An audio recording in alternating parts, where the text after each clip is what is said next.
What's up, everyone? It's Mack and Black. It's 4/3/21 today. I thought that was pretty cool, Nick. All right. We'll take a really nice 5 o'clock show, a little bit of a late show here on Saturday, the 3rd of April. Again, guys, it's Mack and Black. Appreciate you tuning in. If you guys haven't watched us or listened to us before, this is a sports show, so we're just gonna, we're gonna go into some pretty deep topics here. But again, feel free to check us out on Facebook or YouTube. We're live on both, and it's interactive. So go ahead and comment and tell us what you want us to talk about and stuff like that. We're gonna jump into a bunch of NBA stuff, including the NBA trade deadline, which we didn't have a chance to talk about, and then talk about a little bit about where we're at in the playoff picture with the teams, and then I think definitely have to talk to you about some MLB opening weekend, because that's like a religious holiday in my household. So I'm leaving today. As a matter of fact, I actually meant to change my flag. This flag I'm letting you know right now, this flag will not be up for next week's show. Okay, we're gonna put up the pinstripes next week for you, but yeah, we're putting up. It's time to switch it out. I got the championship belt with a championship squad, but now I'm gonna switch it out, and I'm gonna still leave the championship belt with a 27-time winning championship squad who took care of the Blue Jays earlier today. And dude, so I not to jump headfirst into anything too quickly. Jump in, man. But today is the first day that Corey Kluber reminded me of his genius on the mound. And I totally forgot, dude. Uh-oh. We lost you, Nick. Something happened there. I didn't have a chance to see Corey, but Corey Kluber obviously spent most of his career with the Indians, so I know all about the brilliance. There he is. Oh, my bad. I think I turned my microphone off, getting too excited about the genius of Corey Kluber. Corey Kluber, man. But what I was trying to say, hold on, let me turn myself down in the headphones. What I was trying to say is, I stay forgetting that Corey Kluber never was really a fireballer. No, yeah. Like he was like from 92 to 94 or so, but it's all about the it's all about his slider and his cutting curve, action. Yeah. Whatever he's deciding not to call it. Hey man, for the most part, Kluber looked a little crisp. Had a few hiccups here and there. Yeah. But the man looked a little crisp. So, hey, look. At the end of the day, Corey Kluber went 3 more innings today than he did the entire 2020 season. Yeah. So, we'll take that as a huge plus up. But, we'll get into baseball later, because I'm going to rant on the Yankees a little bit later on. Because I was kind of upset with Aaron Boone already. We're not even into game 2 of the baseball season. And, dude, at some point, man, Aaron Boone's just going to have to learn to just manage the game, bro. Like, stop. He's always out managing himself. Yeah. Like doing the extra move that doesn't need to be done. You know?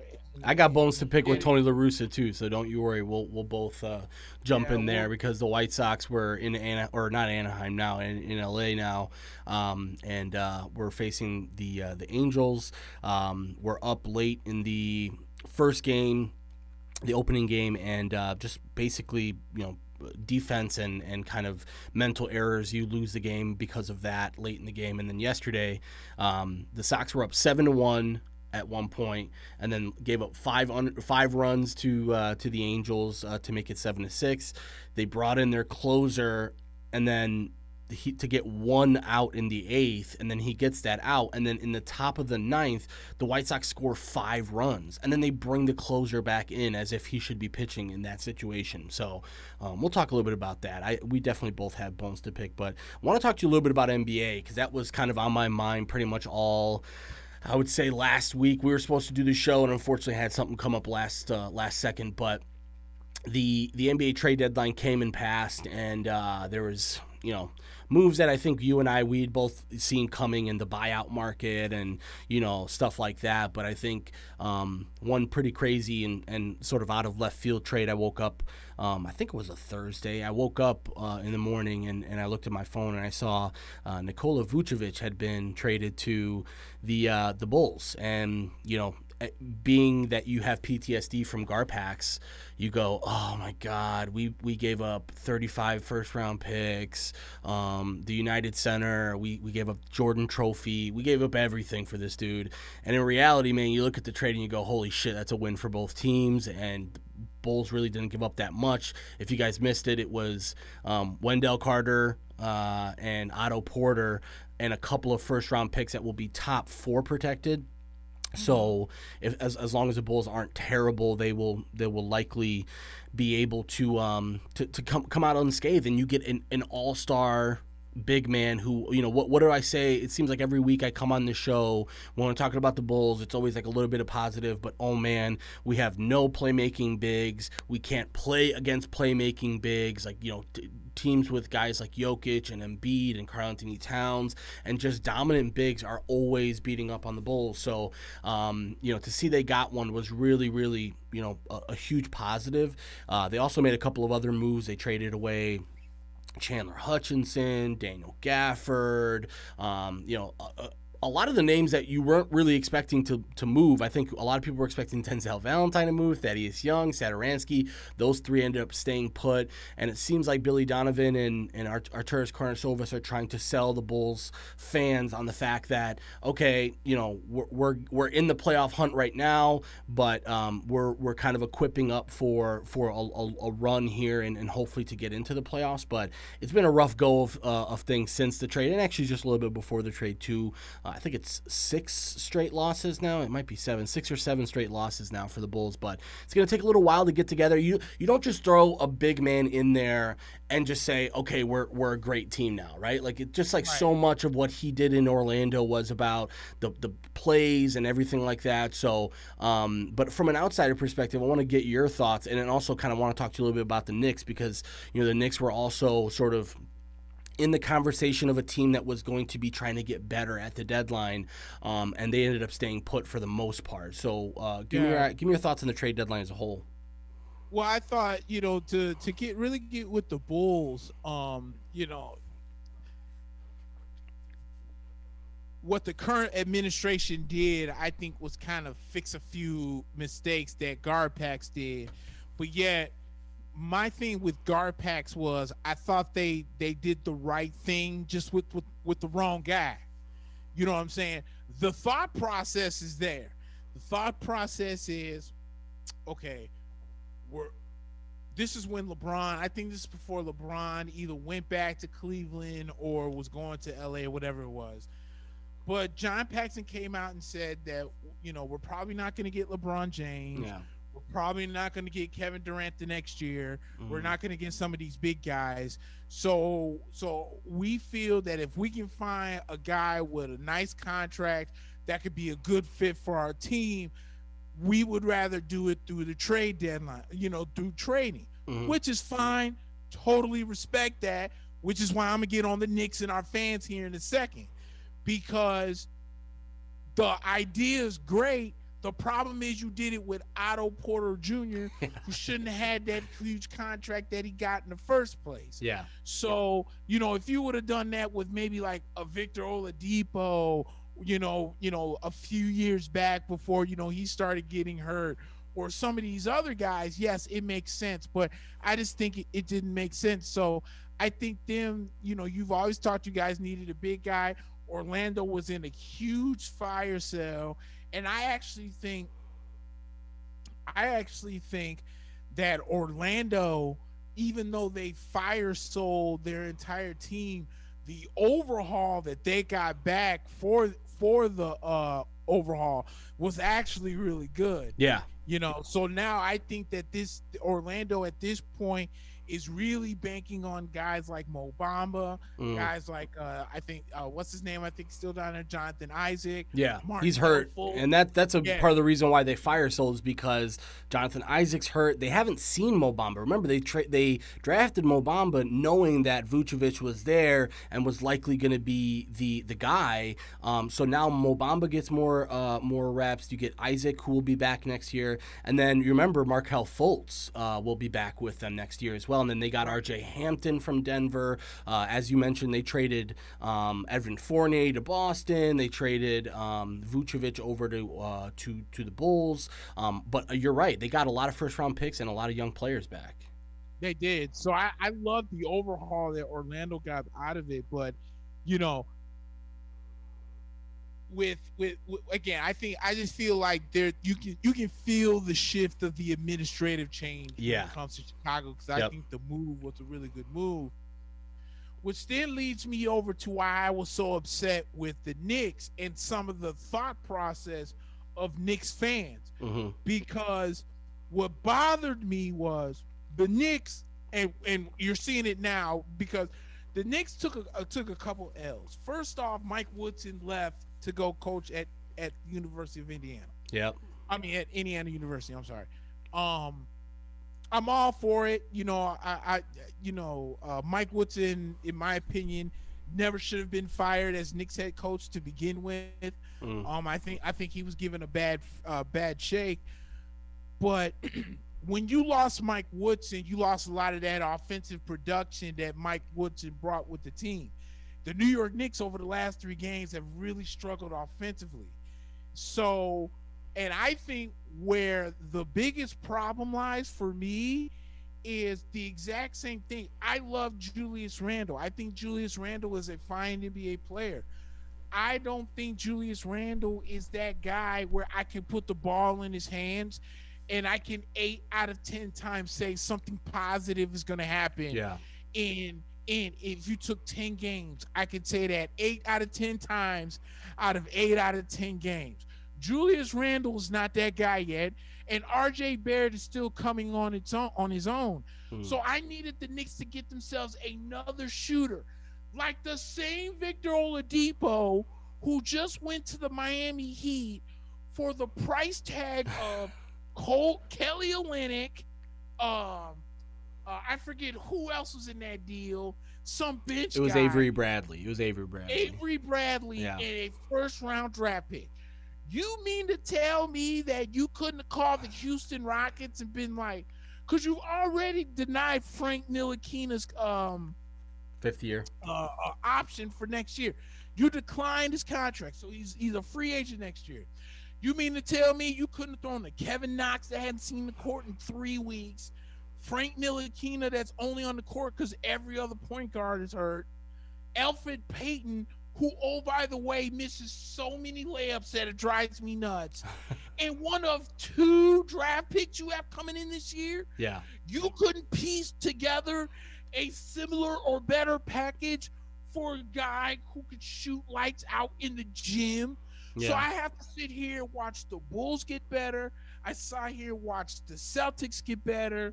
And I watched the Heat get better while the Knicks stood pat. And then all this brouhaha about Andre Drummond and how the Knicks would love Andre Drummond to come over.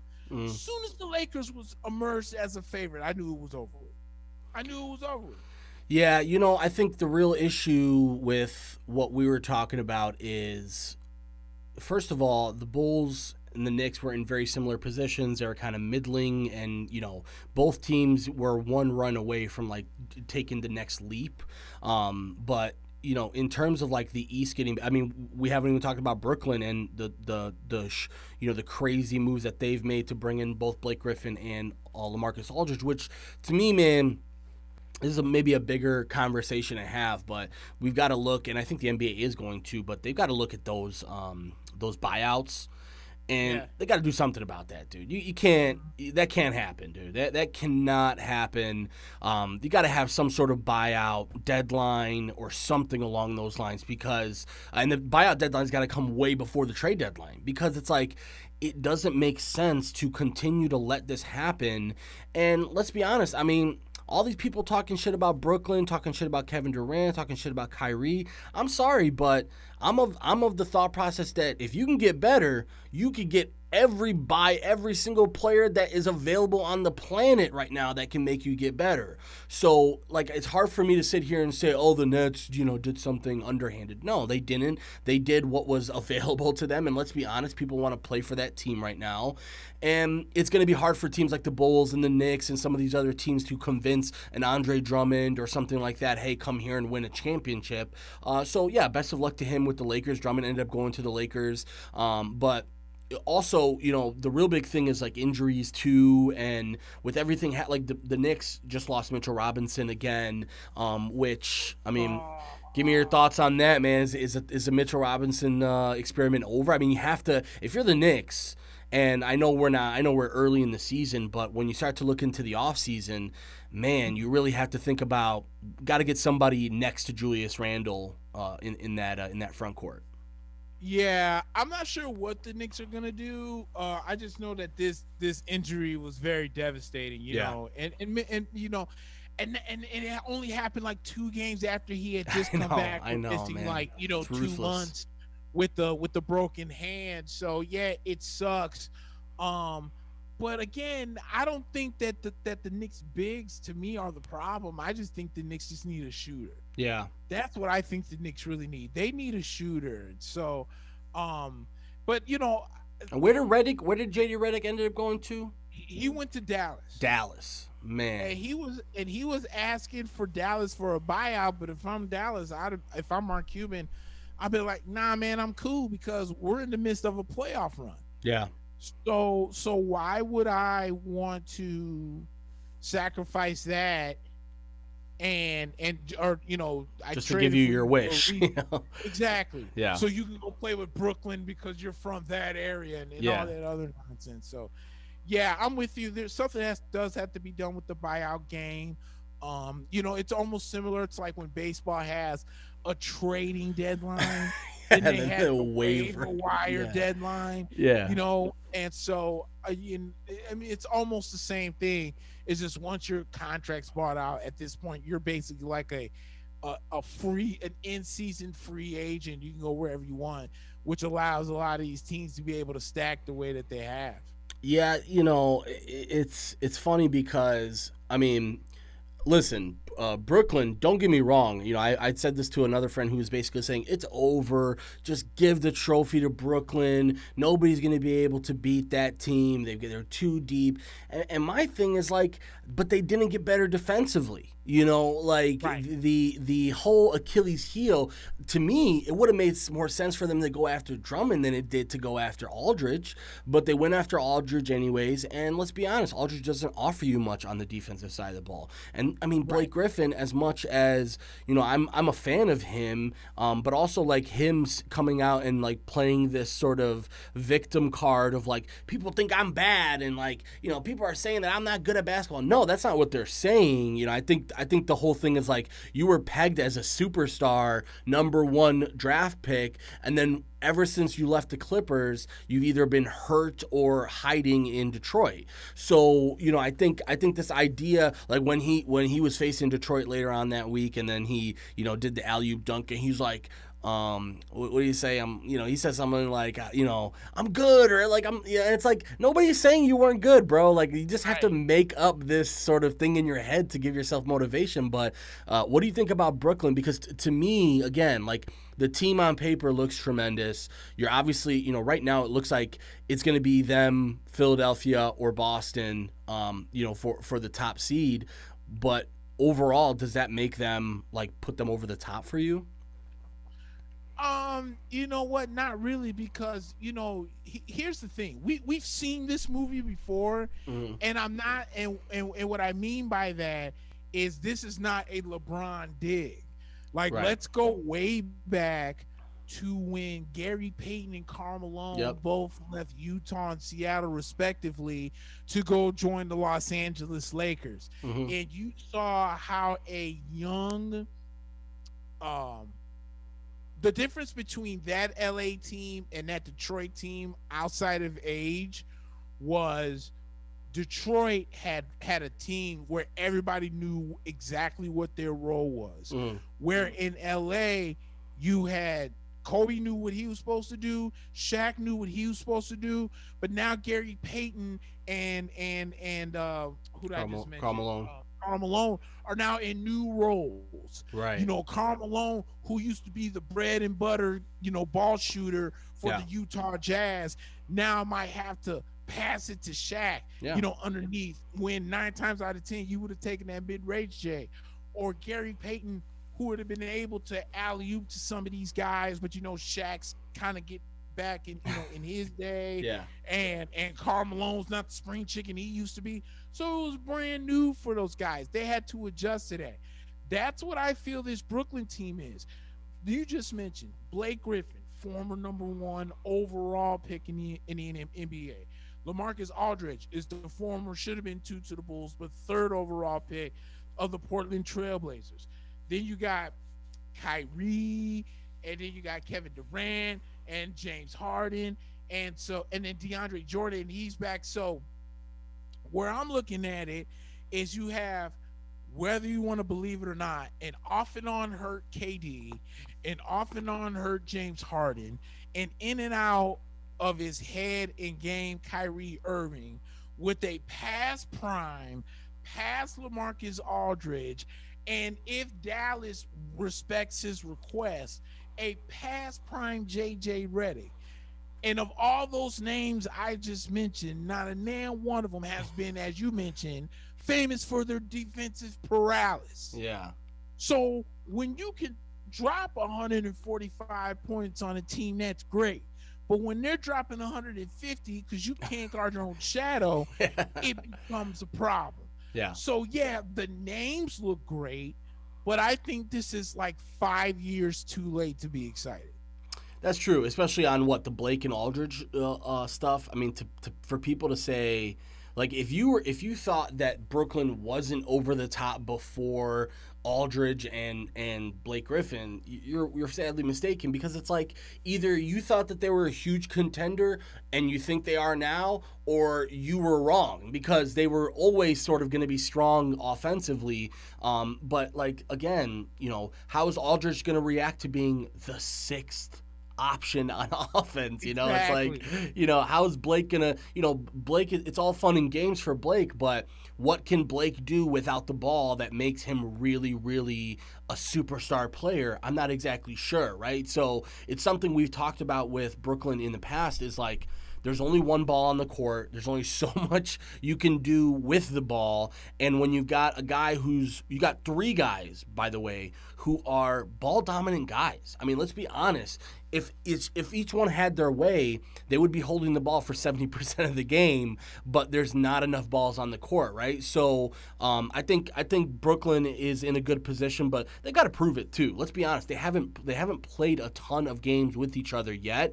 Some of it has to do with injury, some of it has to do with rest. Now we're finding out that Kyrie and his lady are having a baby, and that's probably why he was having a lot of what we call quote unquote personal issues earlier. So I think it's going to take time on the court, because if you ask me, I still think the East is very top heavy, and I think the West is just stacked. And it's like, you look at like Utah and Phoenix and the Clippers and the Lakers, and then the Lakers, by the way, no LeBron, no AD for likely the next month plus for both of them. And AD is was supposed to come back quicker than that, but they're thinking, LeBron's out, and we might as well just get ready for the playoffs. So right. And I agree with them in that way too, because it's going to be a dogfight for those, that 10, 9, 8, and 7 tournament in the East is going to be interesting, but that one in the West is going to be like those teams can win the championship. I'm telling you right now, Right. if a team like Phoenix, because I know Phoenix is going to be really good, but a team like Phoenix faces a team that comes in that's had stripes like Portland or the Mavericks or some of these other teams, it's going to be really tough for them, and Utah as well. Right. My thing is, I wonder if they'll rectify the mistake that baseball did, and if you're looking at what's going on and you realize that it's a success, if you just go ahead and just keep it as it is, because my problem is people are hypocrites again when it comes to sports. So let me make sure I got this straight, okay? In the NCAA basketball tournament, it used to be just 64 teams, right? Right.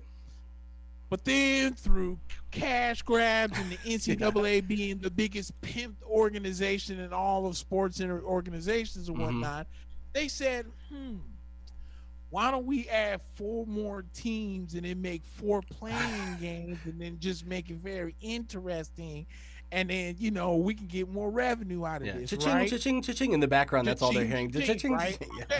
Okay. So you would think that the NBA, if this works out, will next year be like, you know what? Screw it. Let's keep it. Because I love when everyone will bat an eye at the NBA talking about, well, then the regular season doesn't mean anything if you add extra playoff teams, because then what exactly does that mean for the regular season? But you just watched the same playoff that I did and you was excited about it. So what are you arguing about? But you're the same Mo that thinks it's okay to put 4 extra college teams in an already watered down tournament that is March Madness. But you don't want to add a couple of extra playoff teams in the pros, bro? Yeah, I think there's 30 teams in the league, and to have 16,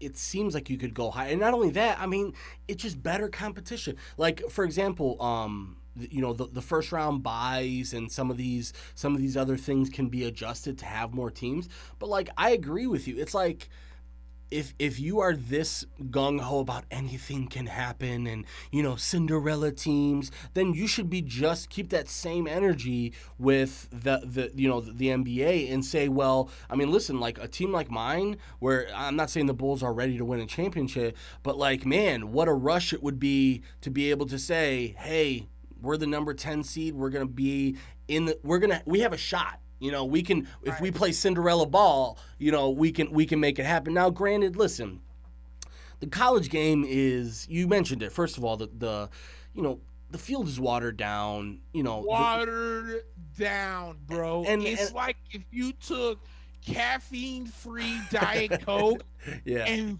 filled it up with ice, and left it for 3 hours, and you let the ice melt. Yeah. You can't get more watered down than just plain water at that point. I just feel like in terms of the tournament, it's lost its luster. And also, I can't help but feel like that's a different game.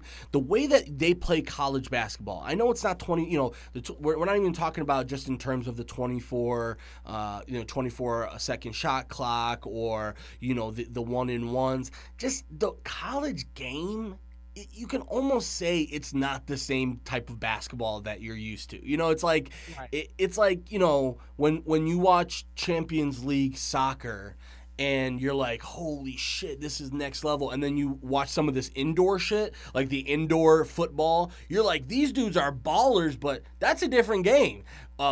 Shooting on a goal that's like a giant square with a dude in it is not the same as like a giant goal with, a 100-yard pitch. So I really feel like that with the NCAA tournament. I'll be honest with you. This is the one year where I was kind of like, I'm just not.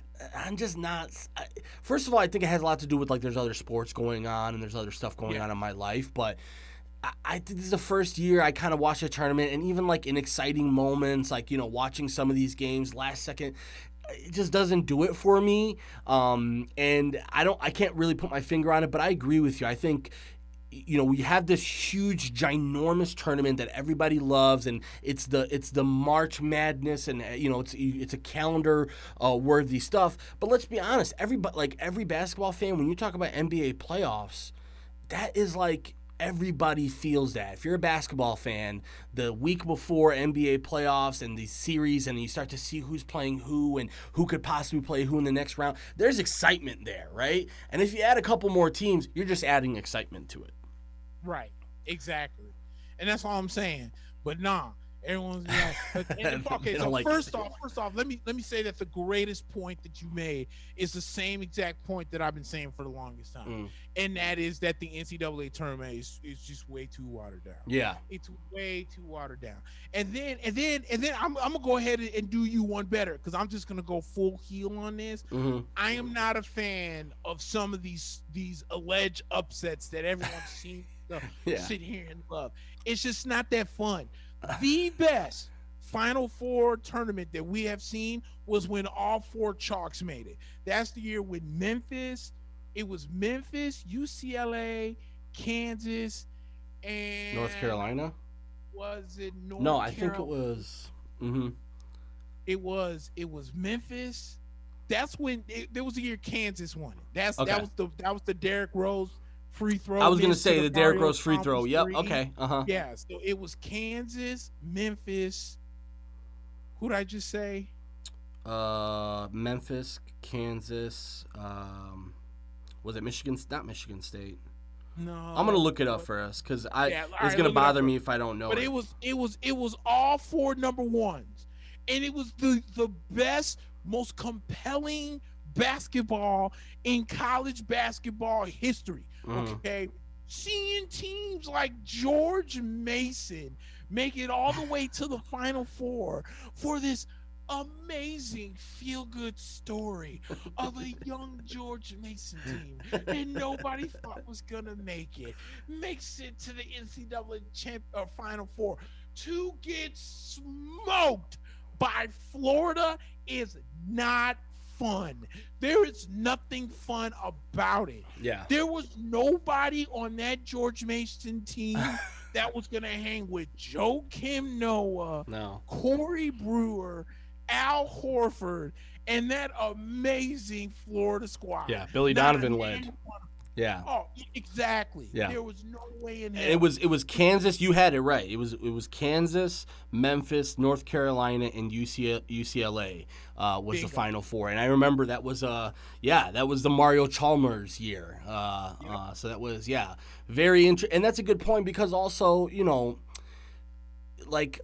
remember Long Beach State, where it was like, these guys are high flyers, and then it's just like these dudes are dunking, and it was cool. But if you look at it, were you that excited to see a team, because you just knew, man, that next team they're gonna play, they're gonna get smoked. Now this year, I will say, you've seen a lot more competitiveness with the lower seeds versus the higher seeds after an upset. So right. I guess you could say this year is a little bit different, but I agree. I just think that I want to see the best teams play. And also, I'm also a big guy in there's some of these teams in the NIT tournament that, I'm sorry, Memphis, North Carolina, or I'm sorry, not North Carolina, Duke and Memphis and Kentucky not being in the NCAA tournament.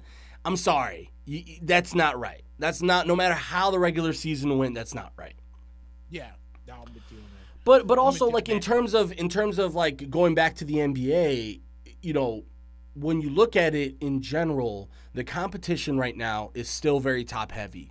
But is it top heavy like it was during those LeBron Heat days? No, because there's so much more competition right now. The competition is heavy. Even again, we talked about Utah and Phoenix, being up there in the West. And then, even in the East, I don't think there's one team that's in the top 4 or 5 that nobody didn't already expect, other than, of course, Brooklyn kind of, the main part of it is that who is going to be able to challenge Brooklyn And my thought process is there's more teams in the West that can compete with Brooklyn than there is in the East right now. So I'm really, I know we've talked about this on the show, and like pretty much everybody I talk to about hates it, but I think a 1-16 or a 1-18 tournament, regardless of East or West, I think that's where we need to go. I really do. I think to have this distinction between the East and West, and I feel the same way about the NL and the AL, to be quite honest. I like the NL and the AL stuff because it has history, right? It's like these were two separate leagues, and these leagues play different. So fine, I'll give you all of that. We can talk about that. But the NBA, you can make an argument that over the last 10 years there's been at least 3 or 4 or sometimes 5 teams in the West that have missed the playoffs that should have been in the playoffs and were one of the better teams in the league. So it's one of those things where I wouldn't be mad if it happened, but I have a hard time finding a realistic option for that because the league is too invested in the East-West format right now. And the standings would be awful too. Yeah. Darnell said to your college point about Duke and Kentucky that they didn't deserve to be in it. He's 100% right. Yeah. Kentucky had a horrible record. Yeah. Like they were complete ass, and then Duke unfortunately got killed with circumstance because then their game got canceled because of COVID. Yeah. So they weren't able to really build up their resume, to get into the tournament. So no, he's definitely right on that tip.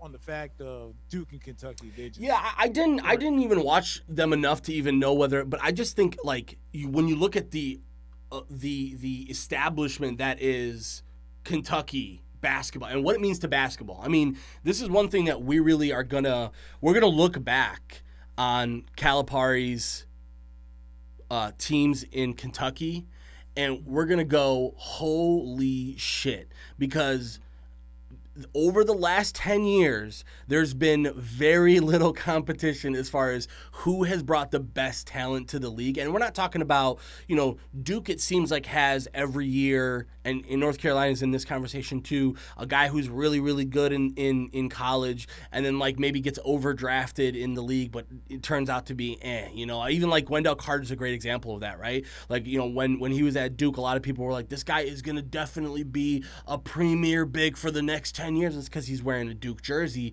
but you see it's just he doesn't have it right now. But when you look back at the same thing, they said the same thing about Jahlil Okafor. Oh, Jahlil Okafor, same thing about Sheldon Williams, and the list goes. And same. Look at North Carolina with the even going back to the Sean Mays and some of these guys that you're like, these are college killers that will never ever make it in the NBA. So, but again, to go back to my point, I definitely don't. I'm not going to make an argument for each of these teams. I just think as an establishment, Kentucky means so much to basketball, and Duke does too. Let's be honest. Duke, is synonymous with basketball, but I just think that when you look at some of the list of players that have come out of Kentucky under Calipari's reign, either they got a nice checkbook to pay these players to come to Kentucky, or these guys really like playing for Cal.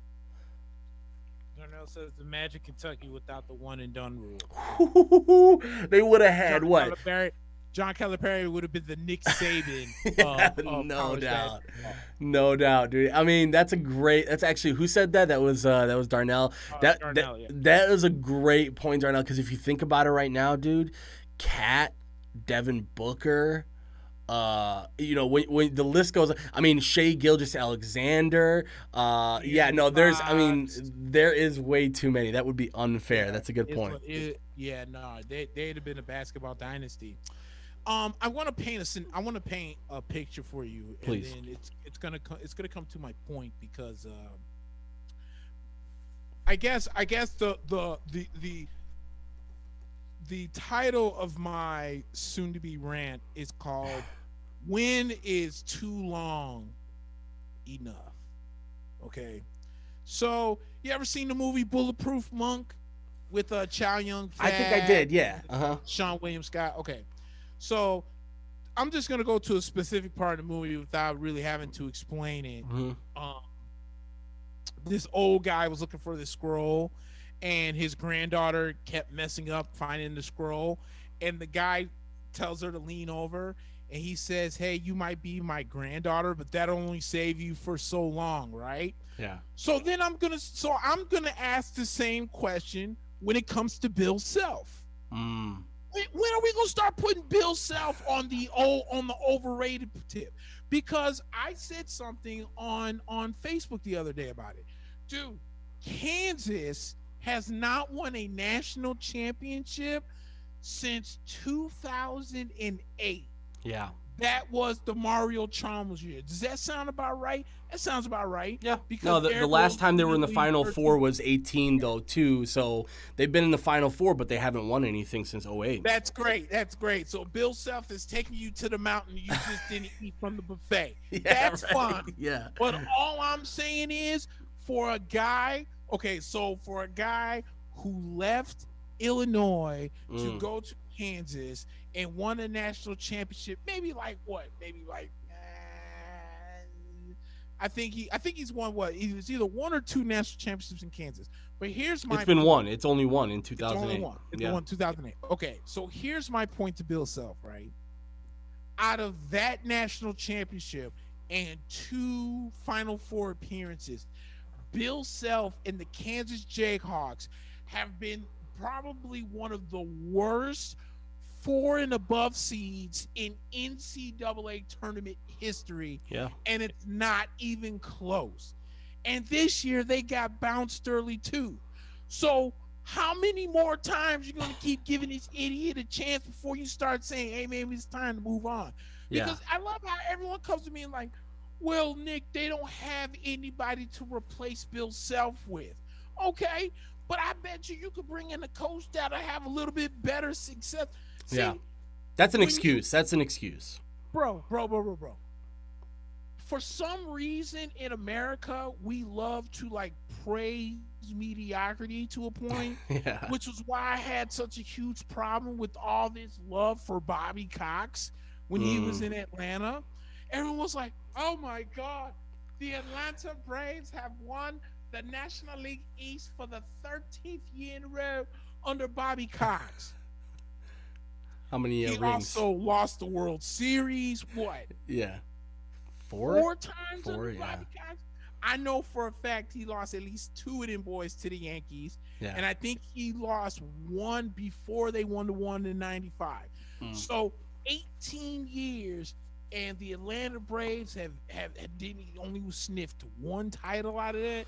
Like at this point, we're praising the participation trophies. Yeah, it's almost to say longevity is more important than actual quality. Exactly. It's the same reason why. I mean, but think about it. Here's another hypocrisy and another reason why a lot of people hate LeBron James. Bobby Cox, same scenario. 13 times in a row, Bobby Cox has won the National League East with the Atlanta Braves. Okay. LeBron James has been in the finals now. Is it 8 or 10 straight years? Every year. He only missed it once. Was the one year the Lakers missed the playoffs, but other than that, bingo. Yeah. But other than that, when LeBron James, any team that LeBron James has been on, has either sniffed or won the finals in the better part of the last 10 years. Yeah. But he lost 6 times in the finals. That's why he'll never be better than Michael Jordan. Yeah. What? It's a double standard for sure. Yeah. Same hypocrites. Yeah. You know, it sucks that the Buffalo Bills lost those 4 Super Bowls, but I sure put them down. That's one of the greatest accomplishments. 4 Super Bowls in 4 years, you'll never see none like that. LeBron James, 10 finals in 10 straight years of him being in the playoffs. Yeah. But he's never going to be as good as Michael Jordan because he's already lost 6. Yeah, that's just because you know how it is with LeBron, dude. LeBron is just never going to win. Like even after today, with the Space Jam new Space Jam trailer coming out, and everybody just like, oh, LeBron is so Hollywood. He's not about the game anymore. And it's like, dude, this guy works like literally 8 to 9 months out of the year doing one thing. He can't do other stuff during the other 3 months of the year. You know, and to your point on Bill Self, because I looked at it because I was just curious because I remember him at Illinois. And obviously, he had a short-lived but really successful career at Illinois. But since 2003, It was when he's been the coach of the Kansas Jayhawks.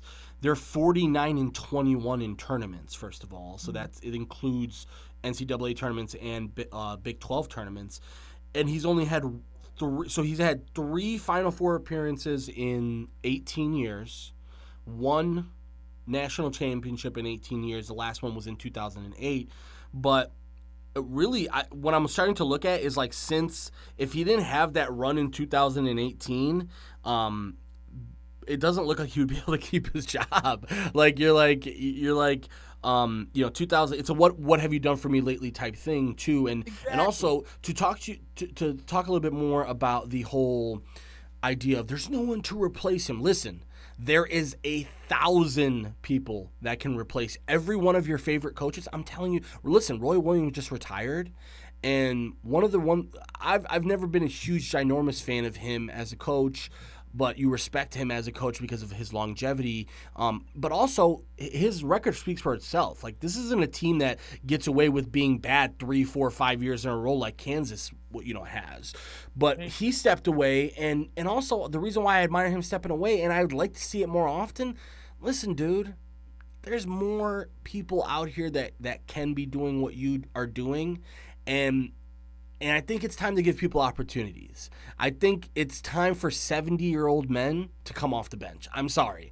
If I'm not trying to be ageist with this or anything along those lines, but listen, dude, if you've been on the sidelines for that long, and you just imagine having all those assistant coaches under him that are like just as good, if not better, being with him, but also should have the opportunity to coach a team one day. So I admire Roy Williams for that, because I think he could have came back over the next couple of years and probably people wouldn't have blinked an eye.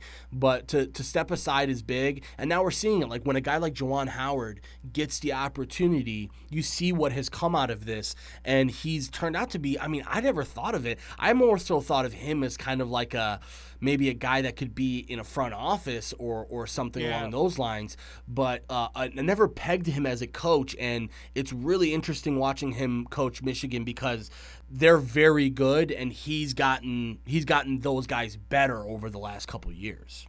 And think about who he's been able to play with over the last, Juwan Howard was with the Miami Heat for the better part of the last double-digit years. So, and with that being said, I think he was there with Riley for a little bit before Eric Spoelstra came around. And then think about it. Juwan Howard was getting a lot of knowledge from Coach Spo, towards the latter part of his career, when Juwan was really just sitting on the end of the bench.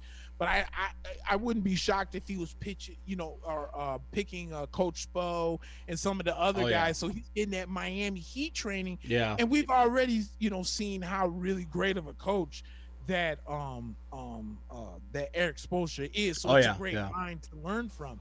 And Michigan, I know they just lost the other day to UCLA, And UCLA is going to get slaughtered tonight. They're going to get slaughtered tonight. I can guarantee that. Because if I saw correctly, it looks like Baylor was kind of beating the brakes off of Houston. So yeah, it's 60 to 41 right now with 9 minutes left in the second period. And so, what was I saying? Oh, so with Juwan, with how good as he's been, I'm not really that shocked, because I think he just got a lot, and Darnell brings it up. Remember, he was with the Fab Five as well. Yeah. So a brilliant basketball mind all around. And Michigan's got the great guy, and they came up short this year, but they're going to be right back in it next year without a shadow of a doubt. So, but I'm with you. And think about it, bro. We're going to start seeing, I think, as a whole in college sports, we're going to see a lot of these guys stepping down. Do you think that Nick Saban is just going to keep hanging around at Alabama, win a national championship? I think not that he's going to get bored of it. I think your thought process is what's going to come in, where it's like, okay, guys, look, I have left here a legacy for you guys. It's now time for you guys. I've done a lot over the years. I made Alabama went from the bottom of the SEC to the kings of the entire NCAA. Perennial, every single year. So, yeah, it's time for us to get it going. And that's what's been going on. And I think that's going to happen. I think we're going to see Mike Krzyzewski. I think we're going to see him step down soon. Yeah. You know, and you're going to start seeing like some of these unnamed coaches, like a guy like a Mark Few, who right now has Gonzaga about to borderline make history of being the second team to ever go undefeated in the entire NCAA season. So, and he's been. Do you know? I just realized this. He's been at Gonzaga for 20 plus years. Mark Few. I mean, this is going back to like the Adam Morrison days. Like this dude is legit. Yeah. And speaking of another, the can't miss superstar, that Adam Morrison. Yeah. Man, ooh-wee. Ask Mike how that went for them in over there. Oh man, Michael Jordan, dude. Adam Morrison. Keep that dude. All I'm saying is, Mike, I love you, but stay out of the fucking scouting and drafting room. Just stay out of that room, because remember, he was apparently. There was a lot of people saying before, and he changed his tune closer to draft, but he was very opposed to LaMelo at first. When the first idea came up, he was saying, no, like, let's trade down, let's figure this thing out. We already have too many point guards, which, let's be honest, Charlotte does. They have a ton of point guards there with Rozier and Graham, and then they've got, you know, a couple of other wings. So I was more so thinking of, like, Mike in terms of, like, even going back to the Kwame Brown stuff. It's like, you just don't have the eye, buddy. You're the greatest of all time. We'll give you that, but you just don't have the eye. So, you know, smoke the cigar in the lounge, you know, make all the VP stuff that you want to do. Go ahead. But, man, stay out the scouting room, please. Exactly. Darnell's like, he's chosen to not to leave Gonzaga. This is what he built. Much respect to Mark. True. Yeah, that's what I was going to say. If he has to go, there's probably like maybe one or two jobs in probably the whole country that he would probably go to. And I'm not sure either one of them. It's probably has to be like a Duke or like a huge next level transcendent program. Because that's a good point. If you haven't left for 20 years, shit, you might as well just stay, bro. You stick that one out and be a one-teamer. So, you know, it's crazy because we don't have, in America, we don't have this sense of like, the one team guys anymore. Like, it's not important to people. Like, you know, it wasn't important to people that Kobe spent his whole career with the Lakers. Like, people said if he would have went to the Bulls in the latter half of his career, he probably could have won more championships, first of all, and then second of all, he would have been able to probably, you know, make a better sort of like, I guess, more well-rounded career for himself. But we just don't have value. Like, Lionel Messi right now is in a big dispute with Barcelona because Barcelona is in a huge financial situation, and Barcelona, that club is like running a country. They literally elect a president to Barcelona, and they've got sports that are like from water polo to soccer, and like Messi, this dude is not going to leave Barcelona. He's getting you know, interest from PSG. He's getting interest from Manchester City. There's crazy rumors going around that there's just like, he wants to play in America eventually, is what he said, but he wants to do that after he retires from like real football because they just don't consider America real soccer. Let's just be honest about it. But it's like Messi's like, no, I want to stay for like one club for my whole career that makes a big difference to me. And they they literally worship him like he's a god over there. And we just don't have that sense here because it's like, you know what? It's cool if we have one guy for his whole career, but it's even more rare. So that's another thing, is like maybe people do appreciate it more, but it's just not in our minds. You know, nobody's like, I have to stay for the rest of my career, especially after LeBron did it, right? LeBron sort of like made it mainstream because like the whole Cleveland story and like getting drafted to your hometown team and you are the hometown king. And like after he left and stepped away, I think it gave validation to other athletes to go, dude, if LeBron can step away from Cleveland after being the king and the hometown kid, anyone can step away from anywhere. There is no such thing as a one club player anymore. Right. All right, and then who do you got? Who do you got for the game later? I know we're probably too late to give a prediction on Baylor Houston, as Baylor's probably going to win that one. Oh, Gonzaga. Yeah. I mean, UCLA. Listen, I like that game against Michigan, but they, you know, that was an example of like, Michigan hasn't been there, and they just kind of, they took a little bit of those late game situations. You can tell which players have been there and been in spots like that, and which players haven't. And Right. Michigan kind of unraveled a little bit late there. All right, let's talk, because I really want to talk about UFC with you, man. We haven't had a chance Yes, to talk about sir. UFC. It's Yes, been sir. you and I. It's been a great couple weeks for us, because I think we've been saying it on this show. I think since we started, dude. Like, I think both of us have looked at Francis, and though I've been a little bit skeptical about him in the past, because after the Derek Lewis fights, and then obviously we've seen the Stipe fight with him, and you look back at Francis and go, this guy has potential, but is he ever going to really be able to put it together to be the champ? But I think even before me, were very all in on the fact that Francis was going to be just too much to handle for the heavyweight division. And man, did he prove that against Stipe, with a vicious knockout, without a doubt, a win, and new world heavyweight champion, baddest man on the planet, Francis Ngannou. What were your thoughts on that? The crazy thing was that first off, this man is not shocked that Francis Ngannou is the new heavyweight champion. We you just mentioned that. We can go ahead and throw that part out the window. Yeah. I thought the fight was over when Stipe's takedown was stopped by Francis. Yeah. And the way that he did it was textbook. Like, you knew that he had been push the head, sprawl, and then boom. And then what's so funny is Stipe's face after that happened. His face changed. I'm sorry, I watched the fight a couple times. His face changed after that. It's almost as if he looked at Francis and went, "Holy shit, this is a different guy." Because think about it. The only people that Stipe has fought over the last, X amount of months has only been Francis and DC. Sure. Because you fought Francis the first time, and that wasn't even Francis, right? That was right. Just some guy in Francis's body, right? Right.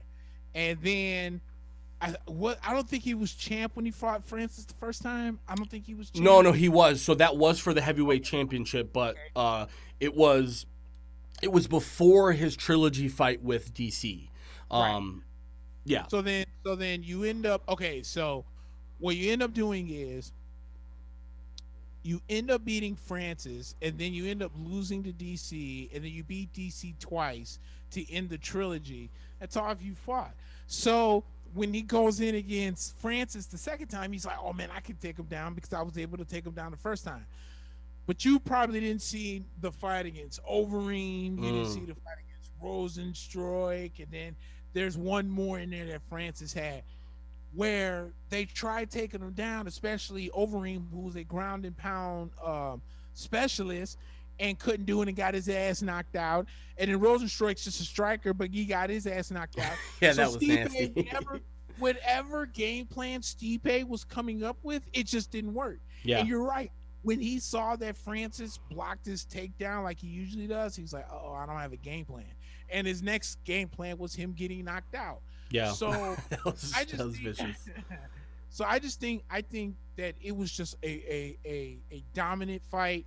I'm surprised that fight didn't actually get stopped in the first round, because after that takedown, if I'm not mistaken, he took his back and was just weighing into Stipe. Yeah. I mean, just knee hooks to the face. So. And another thing to mention too, I don't want people to think that Stipe's got no chin. That's just how powerful Francis is. Because Stipe has a fucking chin. There's probably 9 out of 10 fighters, you're right, would have been done after that flurry in the first round, where he was like, he wasn't even looking at Francis, and Francis was hitting him with these uppercuts from under his shoulder and hitting him, and you could see Stipe's hair flying, because every time this dude Francis touches you, it's trouble, man. And that was really, Stipe, he's never fought, because remember, we're not going to consider his fight with Francis a fight with Francis. I'm sorry. Whoever that was that showed up that night is not the same guy that was in the octagon last week. But think about it like this. I don't mean to interrupt you. No, go ahead. Like this. It's almost similar to George St. Pierre.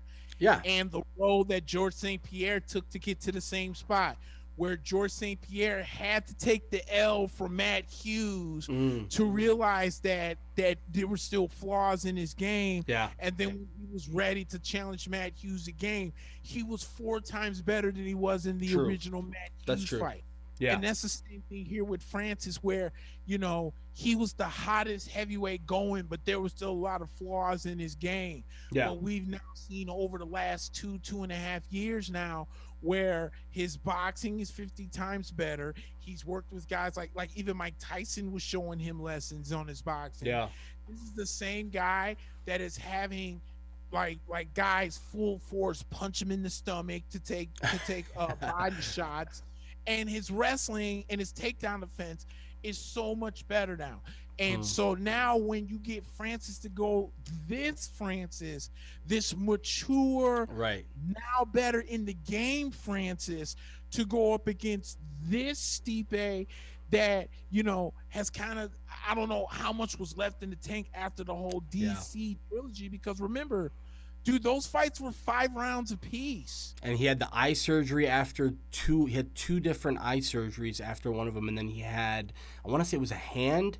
So, like, you have to remember, it's been, I mean, let's be honest, Stipe has been the best heavyweight champion in UFC history so far, but the guy has only fought like 4 times in the last 5 or 6 years. That is pretty crazy. What's that? To 2 dudes, yeah. And he only had a defense against RDA somewhere in there, but this guy has not been active. And when Francis won and talked to the media, one of the first things he said was like, I want to be an active champion. Like, I want to get in there. I want to fight 3-4 times a year, because that's how you're a real champion. There's no such thing anymore as, like, you know, what Conor has done, and he's been able to maintain it because his fans are just so fanatical about him. But all he had to do was really fight 3 times in almost 4 or 5 years, and they still consider this guy to be one of the top contenders, and it's like, this guy's not a top contender anymore. I'm sorry, like, they just made that Dustin Poirier trilogy fight happen, so that's apparently going to happen in the next couple of months, which is good for both of them, because Dustin, it's good for him, he's going to get more money, and Conor, okay, fine, if you really think you're good, then beat Dustin Poirier, who, by the way, has been beaten by some of these other guys that are currently in the ringer. So but to go back to Francis, the real thing I wanted to talk to you about was this whole John Jones things, right? Because we've been talking about John for the last couple of years in the light of, like, you know, John clearly has ducked and maneuvered a little bit around some of these matchups that we've seen over the last couple of years. Like, we mentioned, the Dominic Reyes fight was an absolute banger of a fight, and I think a lot of people who watched that fight will still stand by and say that Dominic won that fight, and I'm probably one of them. And then for him to not take on Dom again was a little bit weird. And then when you find out that he leaves the light heavyweight division as a whole, strips himself of the belt and says he wants to go to heavyweight, you could see that it was about something more. I think John originally wanted to fight Stipe, and Stipe was considered at the time the best and greatest heavyweight of all time and in the UFC. And then I think John was thinking, if I take this guy out, that will make my legacy a little bit more. But I didn't think he thought Francis would come back into the picture like he has. And Francis has looked scary over the last few fights. And then when John looks back at the light heavyweight division, you have Jan Blachowicz has just been taking dudes' heads off. So he's like caught in between this thing. Now, I do sympathize with John, because John is going through a little bit of a contract stuff with UFC, which I'm hearing is, you know, it's tough to hear that a guy like John Jones is having a hard time getting paid. From what I understand, the guy is pretty underpaid. I think everybody who's looked at it has said he's pretty underpaid. So I do hope he gets the contract he's looking for, because he has been pretty gung-ho about the fact that he wants Francis. So Francis, obviously, listen, at this point, Francis will take anybody that you put in front of him and maul them, but he would love to see John Jones, and I think that would be an amazing matchup to watch. Yeah, so I tried to outsmart. Well, I outsmarted myself when I was like, you know what? I'm gonna go drive. I'm gonna try and make some money, and then I'll watch the replay of the fight. Mm-hmm. Well, needless to say, I couldn't find a link for the replay Ugh. of. Yeah. So I just had to watch like Twitter clips and stuff Yeah. like that. And when I was trying to find the fight, they were showing an ESPN feed, Mm. and they were talking about Bones and Francis. And the only problem again that I have is that there are guys in the heavyweight division, in my opinion, that are a little bit more deserving than John Bones Jones at this point. Yeah. You know, Derek Lewis, you know, you can say whatever you want. I mean, this guy's been on a tear as of late. Like, I can't think of the last time that Derek Lewis legit lost a fight, you know, since he, you know, I remember when he fought the one Russian guy when he said Trump called him and told me he had to beat his ass real quick. Yeah. And since then, you know, he rocked Curtis Blades, who at the time was the number 2 heavyweight behind Francis Ngannou. Yeah, nasty, you know? uppercut. Right, and he knocked him out, and I think Derek Lewis went against Junior Dos Santos and beat Junior Dos Santos. And by the way, people were talking about Curtis Blades as if he was one of the biggest contenders to Stipe at the time because they both had the wrestling. Exactly. And so you're not going to sit here and tell me that a guy in John Bones Jones is just going to carry his light heavyweight legacy into the heavyweight division and sidestep like 3 or 4 guys that I think are more deserving. So I think at this point, Francis doesn't care who it is as long as it's somebody. But I think he wants Jones just to maybe shut Jones up, because my biggest thing with John Bones Jones, and I was talking to someone on Facebook, and he was driving me nuts because he was like saying, he told me to say that John Bones Jones having no shot is kind of blasphemy, and maybe it is, but maybe this is against Francis. You're saying no shot against Francis. Okay, Against Francis. This is how I look at it. When I look at some of John Bones Jones's past fights, the resume is not that good. You lost. No, excuse me. You beat Dominic Reyes, as you mentioned. A lot of people, including you and myself, think that Reyes won that fight. Yeah. You went against Thiago Santos, who, by the way, tore his M and ACL in the first round of that fight, and you couldn't finish him. Then let's go 3 fights prior to that. You defended the light heavyweight championship against Alexander Gustafsson, who, oh, by the way, beat you in that first one too. Yeah. So you can't sit there and tell me. And so then let's turn around and look at Francis Ngannou's resume since the Stipe loss. Knocked out Overeem, knocked out Rosenstruik. For the life of me, I can't think of the third person he knocked out. So he knocked 3 I want to say it was RDA. out. Didn't he knock out RDA at one point? I'll look at it first, but I thought it was RDA that he had. I think so. Yeah. I think so. Check that. But dude, Francis has knocked at least 4 people out. He's dominant as hell. He's worked on his wrestling. He's much better mentally and focused than he was in the fight against Stipe. Yeah. John Bones Jones and Francis Ngannou are not on the same level whatsoever. And what I will say is this: John Bones Jones might be able to take hits from One Knee Thiago Santos, Dominic Reyes, Alexander Gustafsson. You have not taken a hit from a 265-pound behemoth that is Francis Ngannou. Yeah. Dude, it's not the same, bro. And it was Junior Dos Santos. Sorry, not RDA. It was Junior Dos Santos. Yeah, it was Dos Santos, exactly. So, who's a knockout artist in his own right. So, again, while Francis, in my opinion, is on the rise, I don't feel like the star for Bones Jones is that high. But I think Ngannou just wants Jones to kind of just get Jones out of the way. Dude, physically though, it matchup wise, it's a bad matchup for John Jones too. Like, you have to look at it in terms of like just athlete to athlete. The size of Ngannou it is really going to give a lot of trouble to Jones, because Jones is not going to be able to dance around him, and the takedown grappling is going to be non-existent. It's going to be tough for him to even get this thing to the ground. So I agree with you that I think just right off the bat on paper, it's a bad matchup. Right, exactly.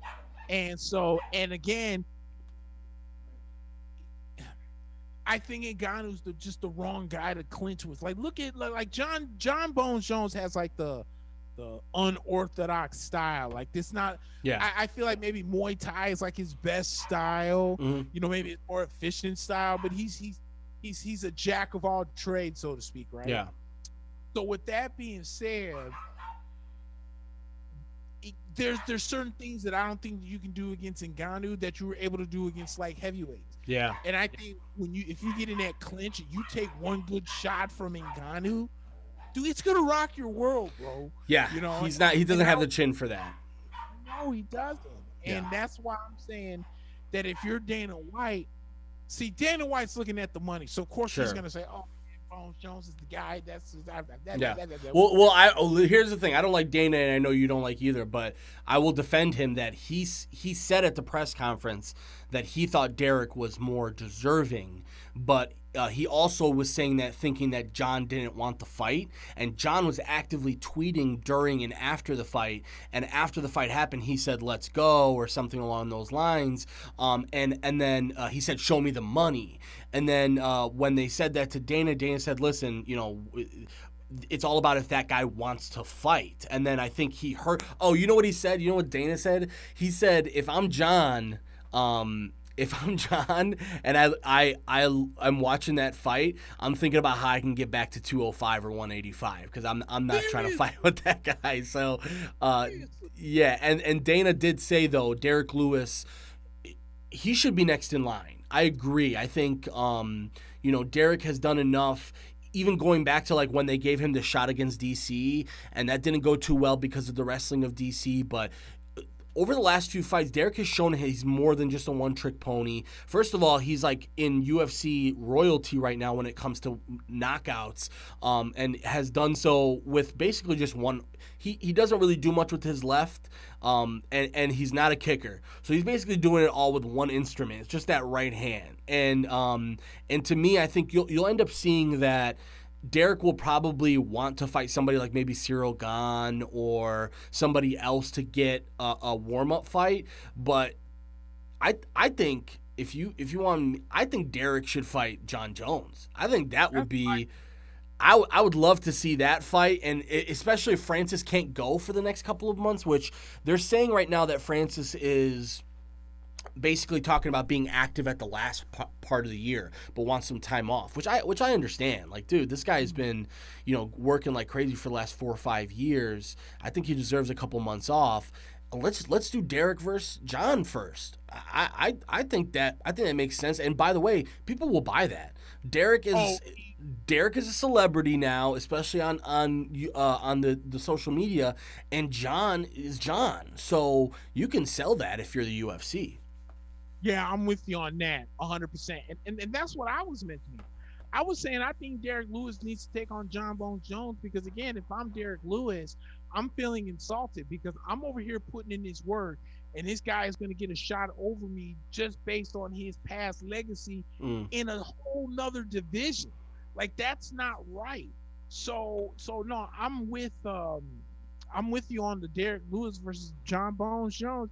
And the winner of that has to take on Francis for the heavyweight championship of the world. Yeah, so I'm with.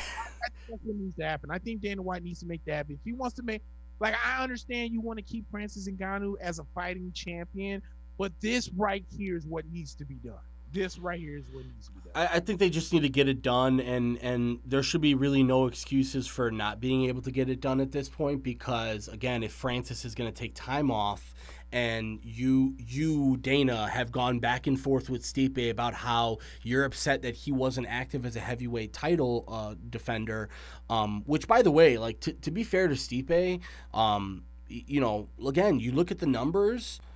If he wants to come back and do a trilogy fight, that's one of those where, like, man, you're probably going, I'm not sure if that's the sexiest. I think Francis pretty much disposed of him and will do that again if he has to. But almost out of respect for just the fact that this guy has defended the belt so much and has been the best. Again, there hasn't been a UFC heavyweight that has held a reign as long as him with as many defenses as him.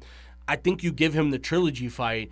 I'm just not so sure that it's going to go much different. If anything, it's going to go worse next time around. And how long is it going to take for him to recover out of that one? You don't recover from that type of knockout right away. And on top of that, it could almost be like, remember when Ken Shamrock and Tito Ortiz was going through their feud? Yeah. And like after a little while, like you just had to tell Ken Shamrock to stop. Sit down. Yeah. They fought, it went a little while. The second time they fought, it didn't get past the first round, and then they fought one more time, and it didn't get out of 2 minutes in the first round.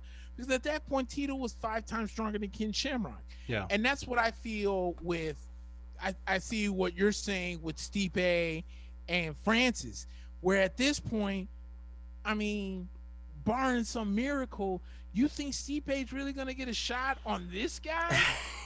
Yeah, dude. I'm honestly not sure what Stipe could do to beat him at this point. Like, that's my main issue, right? You're not going to knock this guy out. I mean, let's recount what happened during the knockout. Francis hit Stipe with a stiff left jab that literally almost knocked him out. Like, imagine being so strong that you jab somebody. It's just a very strong supported jab, and you almost knock the dude out. So he almost knocks him out with the stiff jab. Stipe gets up and eats a few, but as he's shifting, he hits Francis with a nice, I think it was a left hand, I think, and I think in Stipe's mind, he went, that rocked him. I think Stipe thought, that was my best shot. I hit him with on the chin.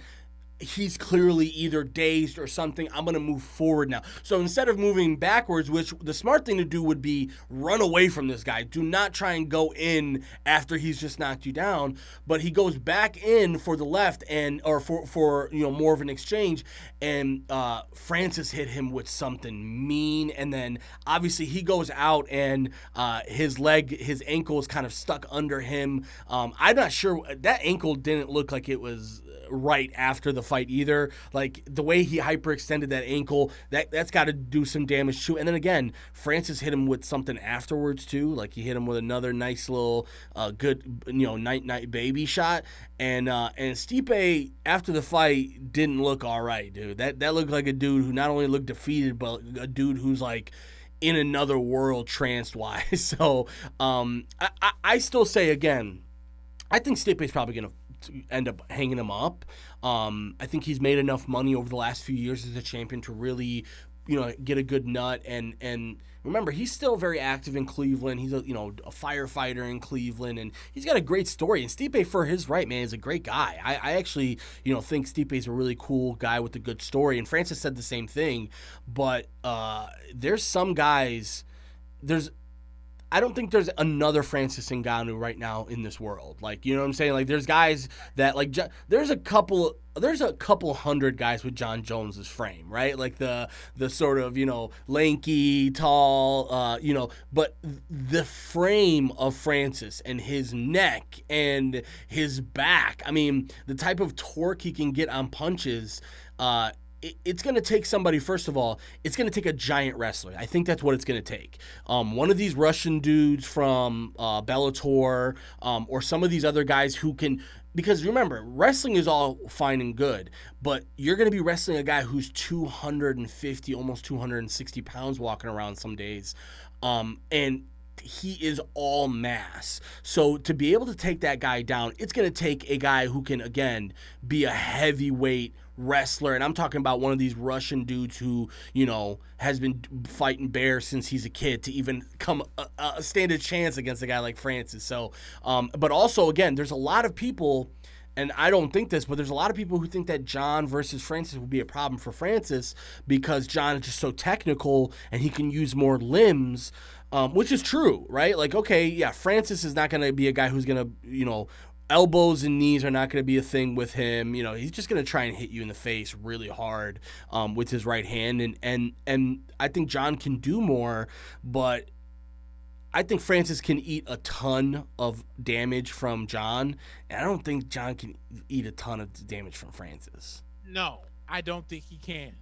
I don't think he can. I think that's the biggest X factor at the end of the day is the chin factor. Yeah. I think, again, as I mentioned earlier, dude, John Bones Jones has not been hit with a tenth of the prestige of what Francis Ngannou can do. Yeah. It's not even close. So if and when, because there's no way Ngannou's not going to punch you in this fight. If and when you get hit, the question is going to be, how do you respond from the hit? Yeah. Do you bounce back? Is it going to knock you out? You know what I'm saying? Like, think about it. Everyone swore up and down that Chuck Liddell had one of the greatest chins and all this and everything else. Mm-hmm. And when Rampage connected with his ass, he knocked him out. Yep, that's true. So, that's the way that's the thing I feel about Jones is whereas they're like, oh man, he's got such a great chin. Yeah, but if Francis catches him, I think it's gonna be lights out. So I agree with you on that. Yeah. And then we saw on that card in specific, the Vicente Luque versus Tyron Woodley fight. Man, Tyron Woodley looked amazing, but Luque eventually caught him, and Tyron's another guy that you probably look at and go, maybe it's time. It's not only the fact that he's been losing, he's been getting knocked out a lot, and he's a guy who's really good in the booth. Like, he's good when he works for Fox. He's, a rapper, and he's like an articulate, smart dude. And I think one more or two more of those, I'm not sure he could take it, to be quite honest, man. It's gonna be really tough for him. So, and it's already an uphill battle in that division, or in that weight division, because like welterweight is just stacked, and there's just so much talent, and to be able to get back up there is going to be a mountain to climb. And Vicente Luque is next up. Like, that dude is legit. So, and then Sean O'Malley had that fight with Thomas Almeida, which he made a couple of highlight reel knocks. And one of the big things that's been in the conversation is the refereeing has been terrible in the UFC lately, dude. It's been really, really poor, and there's really not much you can do about it because of like the way that the commissions work, and like there's only a limited amount of people who can do that. So it's getting worse and worse, but I think, all the UFC can do is complain to these commissions, and the commissions have no reason to make any changes. So and then we talked about McGregor Poirier 3 is happening. No title on the line, but that will be a main event, I believe. Yeah, I don't think anybody. Yeah, I don't think anybody's really chomping at the bit for that right now. No, dude, even the nut huggers don't care. Yeah, they're like, okay, because here's the thing. It's an excuse for him either way, Nick. You and I both know it's going to be an excuse for this guy either way. It's going to be either he won and, oh my God, he's back. See, we told you, this is the guy. He's still there. And if he loses, it's going to, well, it is what it is. And, if you were like the new thing that with Conor is, well, he's so rich. It's hard to get out of bed and be a UFC fighter when you're that rich. Like, as if they say, like, we should be underpaying these fighters because that's the only way to get good fights. That's terrible. That's a terrible thing to say. Yeah.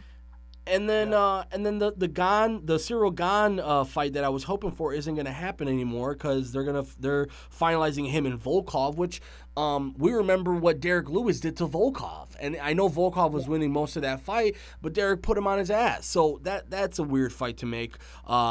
Dan Ige versus Korean Zombie, that is going to be a good fight. They're finalizing that one. Volkanovski versus Ortega, that was supposed to happen, and Volkanovski got coronavirus. And then not only that, apparently he got it bad, and he's been like, and he's from New Zealand, which over there they don't fuck around. It's like mandatory 14 days, I think.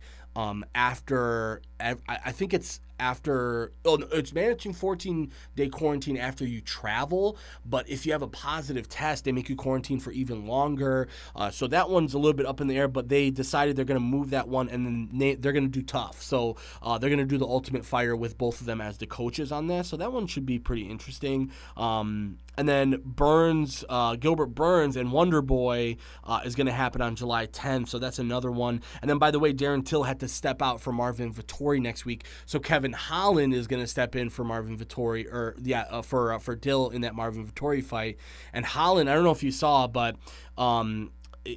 Kevin Holland is a talker. He's an entertainer. He's really cool and fun guy. But that fight that he had against, man, his name's escaping me, but I can see his face. He was talking the whole fight and was just basically joking around. And this dude's a really good fighter, but he was joking around in the octagon. And like, I guess Dana had a talk with him that was basically like, hey, dude, like you're an entertaining dude, but that's not the way to do this. So, and there was a lot of people talking shit on the broadcast too. Bisping was like, "This is not how you do it. This is not what fighting's about." Like, I can't do. First of all, I can't do Joe Rogan or DC. Yeah, hey, let's get in that conversation. Yeah. Dude, what a tool, bro! Like everyone thinks that I'm just totally shitting on this dude. Yeah. This guy is awful, man. He's been really bad lately. Longest time, yeah, dude. Like when Nunes beat Megan Anderson. Yeah. Instead of just asking, talking about the fight, he's like, "Well, who's next?" I mean, we're talking about maybe you could. I'm like, dude, I just got off a fight. I don't care who I want to fight next. Just find me somebody. But can we talk about me beating Megan Anderson right quick? Like, yeah. Absolute moron. Honestly, though, here's what I'll say about him. I feel like it's true that he does favor a fighter. Like the Adesanya versus Blachowicz fight. If you listen to that fight and not watch it, you would think that Israel was completely dominating the fight. And he actually was dominating the first 2 rounds. But rounds 3 through 5 were very competitive for that fight. But when you listen to it, it's almost as if Izzy is winning that fight. And I do agree that Joe, first of all, I don't like 3 people in the booth. John Anik is one of the best at what he does. He is tremendous, John Anik. I love him. The problem is that's supposed to be a 2-man job. That's supposed to be John Anik doing the play-by-play and a color guy. And when you have DC and Joe, they're like doing banter and talking and joking and and let's talk about this subject and that's it, while there's a fight going on. And on top of that, everybody just trying to get in for the clip. Like, it seems like now that the UFC has made it cool for people to freak out at the booth, that's what they're looking for. They're looking for a knockout. And, oh my God, like DC goes crazy and they had the footage and they put it on ESPN later and make it cool. But that's not what you want, dude. What you want is like reactive people who are like good at what, like even John Anik, when he goes crazy, you don't hear him just be stumbling over himself like Joe Rogan and DC do at times. So, yeah, that's a whole nother issue because, they let go of, I know you probably remember Mike Goldberg, the guy who used to do it with Joe Rogan before, and they let him go because they're like, he's not personable enough. He's like a robot. So he went to Bellator and he's doing great things in Bellator, but John Anik can't do anything with Joe Rogan or DC, and it's just getting a little bit tough to listen to. And again, even the Bisping and Felder, I like Bisping and Felder individually, but they're not very good together. It's just tough to listen to, and I guess there's bigger things to complain about in the world and in UFC, but that was one thing that I wanted to get out there. But I want to talk a little bit about. And by the way, guys, we'll do a little bit of a break here. Appreciate you guys listening and watching. If you guys are listening and watching right now, smash that like button, bro. Share, like, subscribe, guys. I've been watching I've been watching my nieces and nephews like kind of version of YouTube where every single YouTuber is like, smash that like button, bro. So we're gonna start doing that. Smash that like button. It's the first like 30 seconds of all the videos. Of every video. It's like I haven't even watched a second yet, bro. Exactly. watch that. Hit that like button and hit that share and Hit that all like that. and subscribe. Like I haven't even gotten to know you Yeah, yet, sir. yeah. So, Can I at least see 5 seconds of content right, before yeah. you like it? Can you tell me something before I like and subscribe real quick? No, Um, but if you guys have been watching or listening to this point, you guys know what we're about. So really appreciate your support and listening. And again, feel free to contribute in the comments and tell us what you want us to talk about. If you have any questions, anything along those lines. If you're a audio only listener, go to the iTunes, which you can go to the podcast, Apple Podcast, if you have Apple phone or iPad, and then just tap in there and give us 5 stars and leave us a review. That'd be really cool. It really helps us. We've been not topping the charts, but we've been getting into the top 25 the last couple of months for iTunes. So that would be really cool. If you guys have an Apple, jump in there and give us a review. I want to talk to you about the Buccaneers, man. What a Houdini job that they did to bring back every single, what is it, the first ever, I think, Super Bowl team to bring back all 22 starters. yes, sir. Dude, the Buccaneers have been very selfless. So as you know, Tom Brady restructured his contract. Donovan Smith restructured his contract. And then Mike Evans said that he would if he had to, but I guess they didn't need him to. He will next year. Yeah. They were able to tag Chris Godwin, and he went ahead and signed the tender. And then they were able to get Shaq Barrett under contract. That really helped out from the Brady restructure. And then being able to, we brought Ndamukong Suh is now back. So he's coming back for another year. And they picked up on Vita Vea's option. And then who else did we bring? The only one that's left out right now is Antonio Brown, right? He's the only one that's yet to... Antonio Brown technically wasn't a quote-unquote starter. True, The consensus is that both the Bucs want him back and he wants to come back. It's now about the money. So we'll see if I think he wants $5 million and the Bucs are kind of trying to meet him in the middle. Yeah, I think he wants what Emmanuel Sanders just got, I believe, from the Bills. Which I mean, honestly, let's be honest. I mean, you know this better than I do. It's not like the Bucs need Antonio Brown, right? Like if you don't have him come back next year, you've already been prepared with Scotty Miller and Johnson. So, and this is a really deep wide receiver draft, by the way. We'll talk a little bit more about the draft here, but this draft, apparently you can get starter level wide receivers in the 4th, 5th round. So there's going to be a lot of teams, I'm sure, drafting heavy amount of wide receivers late.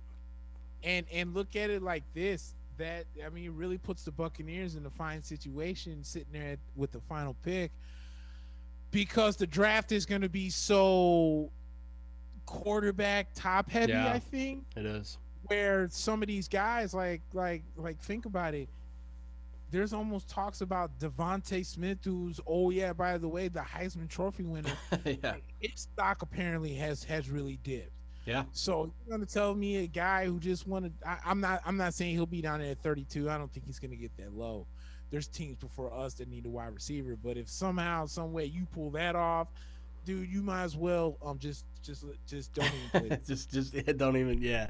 No, because here's the thing about Devontae Smith too is it just goes to show you that what you did in college has nothing to do with your draft profile, and like your accolades really just kind of reset after you leave college, because we talked about this before. There's 3 total receivers right now that are ahead of him, and one of them is a tight end. It's Pitts, and a lot of people are saying that he'll go before Smith goes. So, dude, they're calling Kyle Pitts a top 10 draft pick, bro. I've heard Atlanta. I've heard Atlanta as high as 4. And by the way, and the Jets met with him earlier this week, and they have the 2nd pick. So you could be looking at a top 5 tight end pick, which would be crazy to think about. But the more I think about it, the more, I mean, the top of the draft is going to be really interesting, because it seems like we know what's going to happen here with the top pick. Trevor Lawrence is going to go to Urban Meyer and the Jacksonville Jaguars. But when you go down on the list a little bit, so the Jets are next, and the Jets right now, you don't know if they're going to take a quarterback. Like, it's still up in the air whether or not they take a quarterback. I think they almost have to, and I think it's going to be Wilson.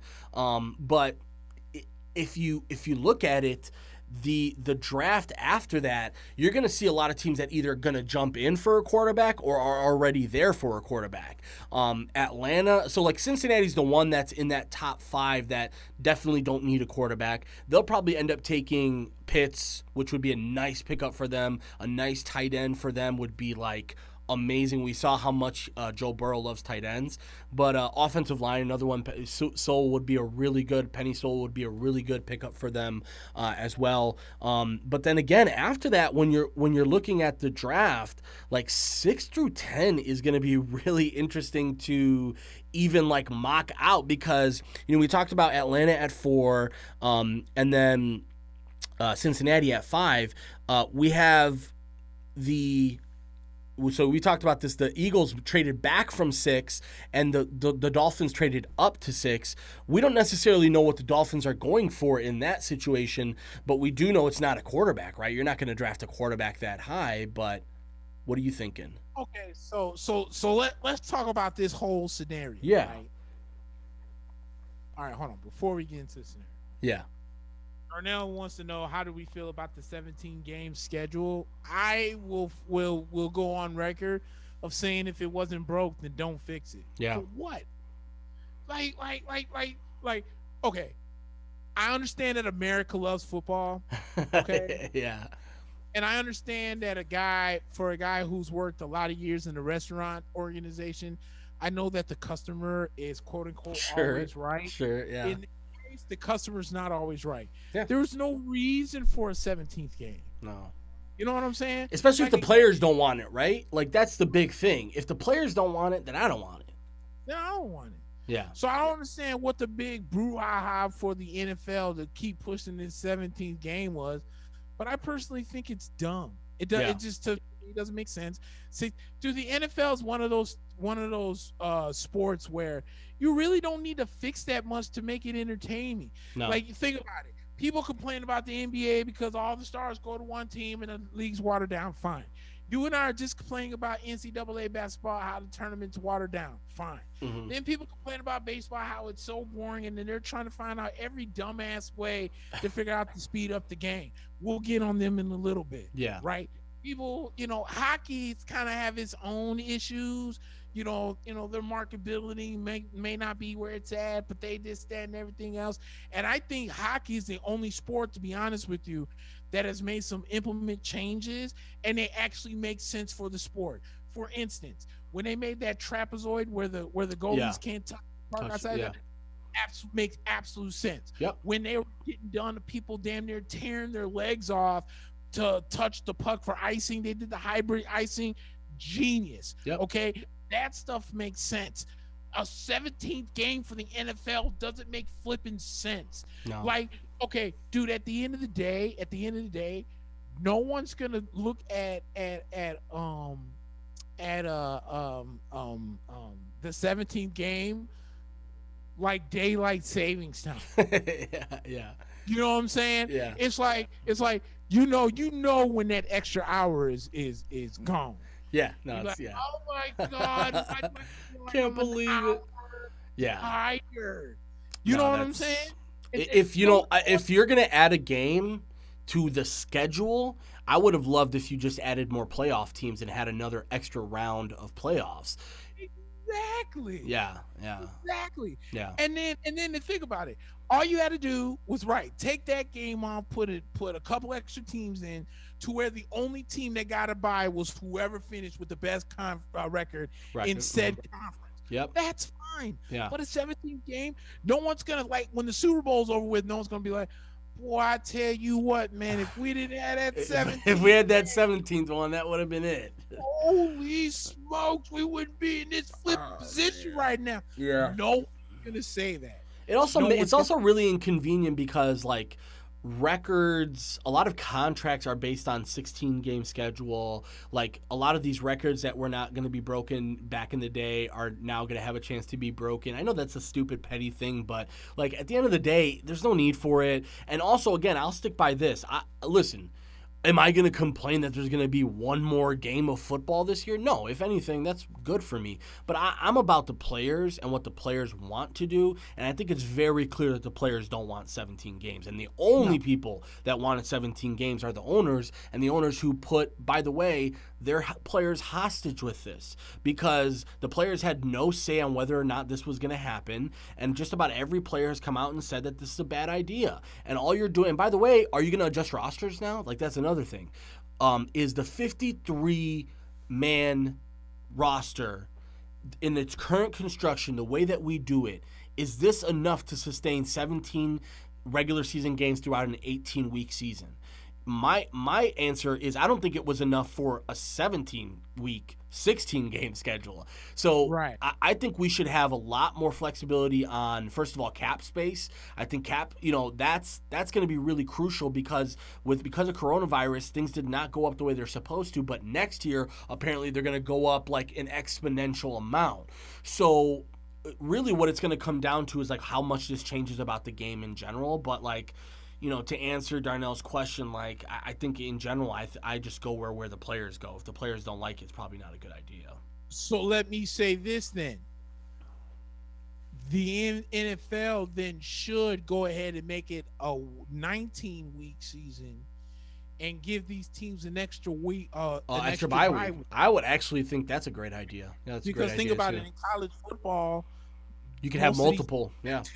Two bye weeks. Yeah. So if they can get away with it in college football, you can figure out a way to get with it in college. I mean, in the pros, where it's like, yeah, we're gonna add on an extra game, but what about if we gave you an extra game of rest? Because I'm with the players. If I'm gonna play, I'll take the Bucks for instance. Bucks bye week this year wasn't until week 13. So you're gonna tell me that we have to play 12 straight games, have an off week, and then have to now throw an extra game on top of how far we went later on. Yeah. You see what I'm saying? That's a lot of wear and tear. That's too much. Where if there's a way that you can, you'll have your first 4 games, then you'll have your bye weeks. But some teams might have to take a bye week. Take 1 week 5 or week what. You can figure it out again. I agree though. They can't. It can't just be add a game to the schedule with no extra rest. Exactly. Yeah. Exactly. And also, by the way, shorten the off-season programs.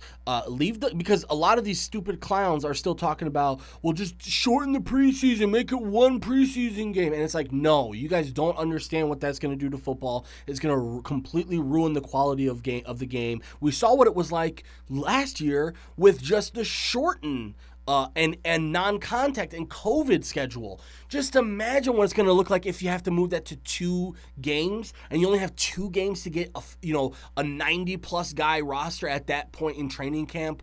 A look, it's just not enough. So take some of those stupid voluntary workouts out, give people more time off in the off season, have them come back with more intense training programs, right away, get right into 4 games in the preseason, and let's just do a 17-game season. I think throughout a 19-game or 19-week schedule, I think that's perfect, man. I think that's still one half of bye week in the second half and 1 half bye week in the first half. That's perfect. I think that's how you got to do it. I like that. Yeah. You give them one bye week between week 1 and week like 7 or 8, and then give them another one between week 9 and week. Would it be 19 or 8 or whatever it is? Yeah. Dude, that's genius. Yeah, I like that. I like that. I think that's great. So, and before we jump more into some draft, because we have Heather. Actually, if you can read that for me, Nick. He said, I think Tampa will win that division by 4 games next year. Atlanta and Carolina are nothing special.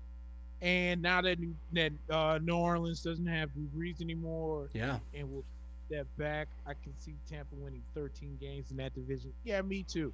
And on top of that, it sounds like Tampa's still not done yet, because supposedly, and I don't even know where this story even started or originated, but it seems that Tampa Bay won the Super Bowl and everyone wants to come here now because that's how it goes. Right. First, it was that the Odell Beckham Jr. to Tampa Bay is like a marriage made in heaven, and it's gonna happen. And everyone reported that, but the Tampa Bay Buccaneers. And until they say something, I'll never believe it. But apparently, there's been this killer rumor where if the Bucs don't land AB, that they're gonna go after Larry Fitzgerald. Is he a free agent right now, like, or? Yeah, Larry Fitzgerald's a free agent. And I'm just like, it's interesting. I get it. But I still kind of want AB because, Larry has the hands, but he doesn't have that first step like he used to. Yeah. So, it kind of takes away from where I feel with AB can stretch the field and make those down the field plays. Yeah. Where the living Larry Legend, I don't know, man. He's going to be a tremendous blocker. He's a good fundamental guy, but as far as like game breaking, playmaking, he's not that guy anymore. Yeah, and Tampa Bay again. I think the reason why Tampa Bay got so much credit for the offseason, and I'm actually anxious to see what they do in their first draft, that they don't have a top 15 pick. Is that the only people that are coming in that have to now learn the playbook is whatever little free agents you sign and whatever rookies you draft. That's it. Yeah. Your core knows the playbook. So your core, when you come out to OTAs and stuff, you're just fine-tuning a few things. You're throwing in a few tweaks. But if Tom Brady, I'm sure he is, if Tom Brady and Byron Leftwich are still on the phone talking to each other, perfecting the offense, knowing who's coming back, and big ups to Leonard Fournette, by the way, for growing half a brain and not leaving Tampa Bay. He came close to leaving, huh? He came close to leaving, but I think what did him in was when Seattle re-signed Chris Carson. Right. Because Seattle was super heavy on their radar, but Carson re-signed. So at that point, he put Leonard Fournette as the outside looking in. Yeah. This is the year, in my opinion, for Leonard Fournette to prove that he is the complete back. Yeah. Especially for Tampa, because he's coming on a 1-year deal. Ronald Jones is actually on the last year of his rookie deal. And we already just almost – so think about it. Rojo has a lot to prove because he's, about to do 1,000 yards. Leonard Fournette had about some of the best playoffs from a running back that you've seen in a long time in the games that he had. So both guys got stuff to prove, and I think the biggest winner in all this is Tom Brady. Yeah. Because if you're going to have Rojo that wants to run balls through a brick wall and Leonard Fournette that wants to run balls through brick walls, the question is who's going to be the better receiving back? Sure. Because whoever's the better receiving back will be in the great graces of Tom Brady. Whoever can't catch the football, you're only in for third downs, draw plays, and if your running back is tired. That's going to be it. So I wouldn't be surprised if Tom probably goes out and asks for one of those running backs or a new running back to be just strictly there for his pass downs, because we saw what it was like with them juggling that pass down back, and one of them would make a good play and Rojo would score a long touchdown, and then he'd come back and drop 2 balls. And then, Leonard was the same way, but I wouldn't be – and by the way, on Tom, he wasn't perfect last year. And now, second year of the system, every person will tell you in the second year, the quarterback coming into the second year, that's when they really hit their stride with the specific offense. And it's scary to think about that again. Tom wasn't perfect during the regular season at all last year. And, they still, a lot of people will think back on this Buccaneer season as like, oh my God, this almost perfect season, right? Like, holy crap, you won. But really, in reality, this was an uphill climb from almost game one for Tom, and in a new system, new organization, and everything along those lines. And again, you have to credit Bruce Arians and that coaching staff for putting it all together and making that happen. And again, that's why I'm saying I'm not surprised if they lean on Tom a little bit more this year, meaning, hey, Tom, what do you need? I'm not surprised if Jason Light's in his ear saying, look at your offensive line. Tell me where we can add a couple swing, players. Do we need another tight end? Do we need another? These are all things that are going to be Tom's going to be in the conversation this year, and that's only going to make you guys better at the end of the day. I'm with you on that, and and that's why I think with Tampa, as far as the draft is concerned, there was some Bucky Brooks from NFL.com had the Bucs taking Mac Jones with the 32nd pick. I don't think Mac Jones goes down that low. Oh yeah, he's not going to make it there. I actually, because it just came in my head and I don't want to forget about it. I actually wanted to go back to your talk about that 6th pick Philadelphia jump, because I actually wanted to make fun of how stupid the Philadelphia Eagles are. So let me make sure I got this straight, okay? San Francisco trades up from 12 to 3 with the Miami Dolphins. Yep. And word on the street is that the Niners are super high on Justin Fields out of Ohio State. That's the word on the street. Yep. Then, in a sheer stroke of genius, the Miami Dolphins, after getting a plethora of good picks from the San Francisco 49ers, which included the 12th overall pick, right, turns around and flip that pick into the 6th pick from the Philadelphia Eagles, and all they got was the 12th pick and maybe some future pick after that. There was a future first rounder involved, but still, I mean, they had those to burn with all the stuff that they were doing when they were tanking, Right. And this is why Doug Peterson has no job, because you went out there and purposely threw that game, and Helen Keller could have told the whole world that you threw that game because you wanted to pick 6th and not 8. And you still traded out of the top 10 for a future first round draft pick, which if we're going to project how we think Miami's going to be in the near future, it's going to be a low 20s pick. Seriously, dude? I don't know. I just don't get it. I didn't get the trade from Philadelphia at all. I thought I think Philly thought that because they're going to take a receiver. I really think Philly's going to take a receiver. I think what they thought was, we're going to get the same receiver we're going to choose at 6, at 12. And good for them, I guess. I think Miami was thinking the same thing too with the trade out of 3. I think they were going to take one of Chase, Waddle, or Devontae Smith. I think a lot of people are saying they really like Chase, but another thing with Chase is that if he makes it past 6, or I'm sorry, if he makes it past 3, if Justin Fields is the pick at 3 like we think it's going to be, and Jamar Chase makes it past the Falcons, who a lot of people think are going to take Kyle Pitts, you could give Joe Burrow one of his old teammates in Jamar Chase, and a lot of people think the most kind of, I guess, top wide receiver prospect in the draft. But I think Miami, you're right, they are very clearly working on another level when it comes to their their trading and just overall organization. We gave them shit for that tanking shit that they did a couple years back, and trust me, I'm not a huge fan of that, but when you look at it, the proof's in the pudding with what they've done. They've got money to spend still. They've got tons of draft capital. They've got a pretty strong defense on their hands, and if Tua can come out and be what they want, and also I think they really need a number 1 running back. I think a number 1, really, not even a bell cow guy, just a guy that can come in first and second down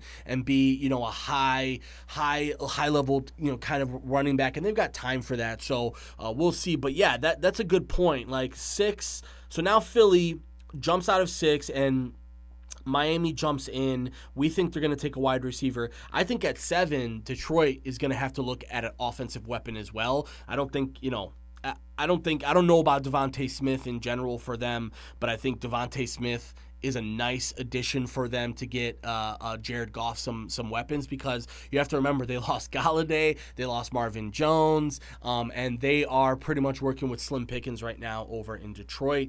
And And then 8 is when it starts to get interesting because 8 is Carolina, and we've heard so much. Receiver too. And they need a wide receiver too. And then on top of a need a wide receiver, they've been in the quarterback conversation the whole offseason. So a lot of people think Trey Lance could go there. I mean, Mac Jones. There's a lot of people saying Mac Jones is a match made in heaven for the Broncos. And the Broncos. Here's the thing. Like, if you're not in on Drew Lock, that's cool. But to me, if I'm the Broncos, I'm targeting moving up and trying to get a guy like Justin Fields or a next level guy, because to get Mac Jones seems like you're basically doing a competition with very similar players, and Mac maybe has a higher ceiling, but Drew's been in the league already. That's a really tough one. What do you think about? First of all, I want to get your opinion on 8. Carolina, because they need a wide receiver, but if we're doing the math here, you're probably going to see 2 of the top 3, and if not, Kyle Pitts as well off the board before they come on. Yeah, what I'll do is I want to look at actually I actually want to go back real quick with you with Detroit. Yeah. Because so Detroit's draft picks notoriously over the X amount of years has always been a defensive back or it's been a tight end. Yeah. But the problem is that the guy that they've drafted never matched the personality of the coach, at the time. Like those years when they had Jim Caldwell, they were out there drafting guys like Jeff Uda, and I think they got a couple. I don't know if Jared Davis was Caldwell, if he was Matt Patricia. He was somewhere in there. But Jim Caldwell was an offensive guy that needed offensive pieces, where then in Matt Patricia's time they were drafting guys like what's the kid out of Iowa, TJ Hawkinson, where again it's a good player but not for this system. So where Detroit goes, I know they always love drafting cornerbacks. I think Detroit somehow goes defense, and I think because you have I almost just messed up. Who's coaching the Detroit Lions this year? I know Anthony Lynn is their no, he's their offensive coordinator. I'll look it up for us. Detroit. Yeah. I want to say, you know who it is? It's Dan Campbell. Say that tight end, former NFL tight end Dan Campbell. He came from New Orleans. Because you know what, I just had a huge brain fart. That's how you know the NBA, NFL. I was gonna say I'm not in NFL mode yet, so I missed that. But because I almost said, because Robert's alive, not thinking that he's with the Jets. I was hoping he would go to Detroit. They fucked up by not bringing him, but yeah. Anyways. Exactly. So, and Darnell said it was. See, that's what I'm saying. So Jared Davis, who was a really good inside linebacker, but didn't really fit what Jim Caldwell is. Right. You know what I'm saying? And that's why I know we'll kind of break it down a little bit here and there, but with Chicago, that's why I think the Bears really messed up by not either firing Pace and or firing Nagy. I keep using Tampa Bay as a prime example.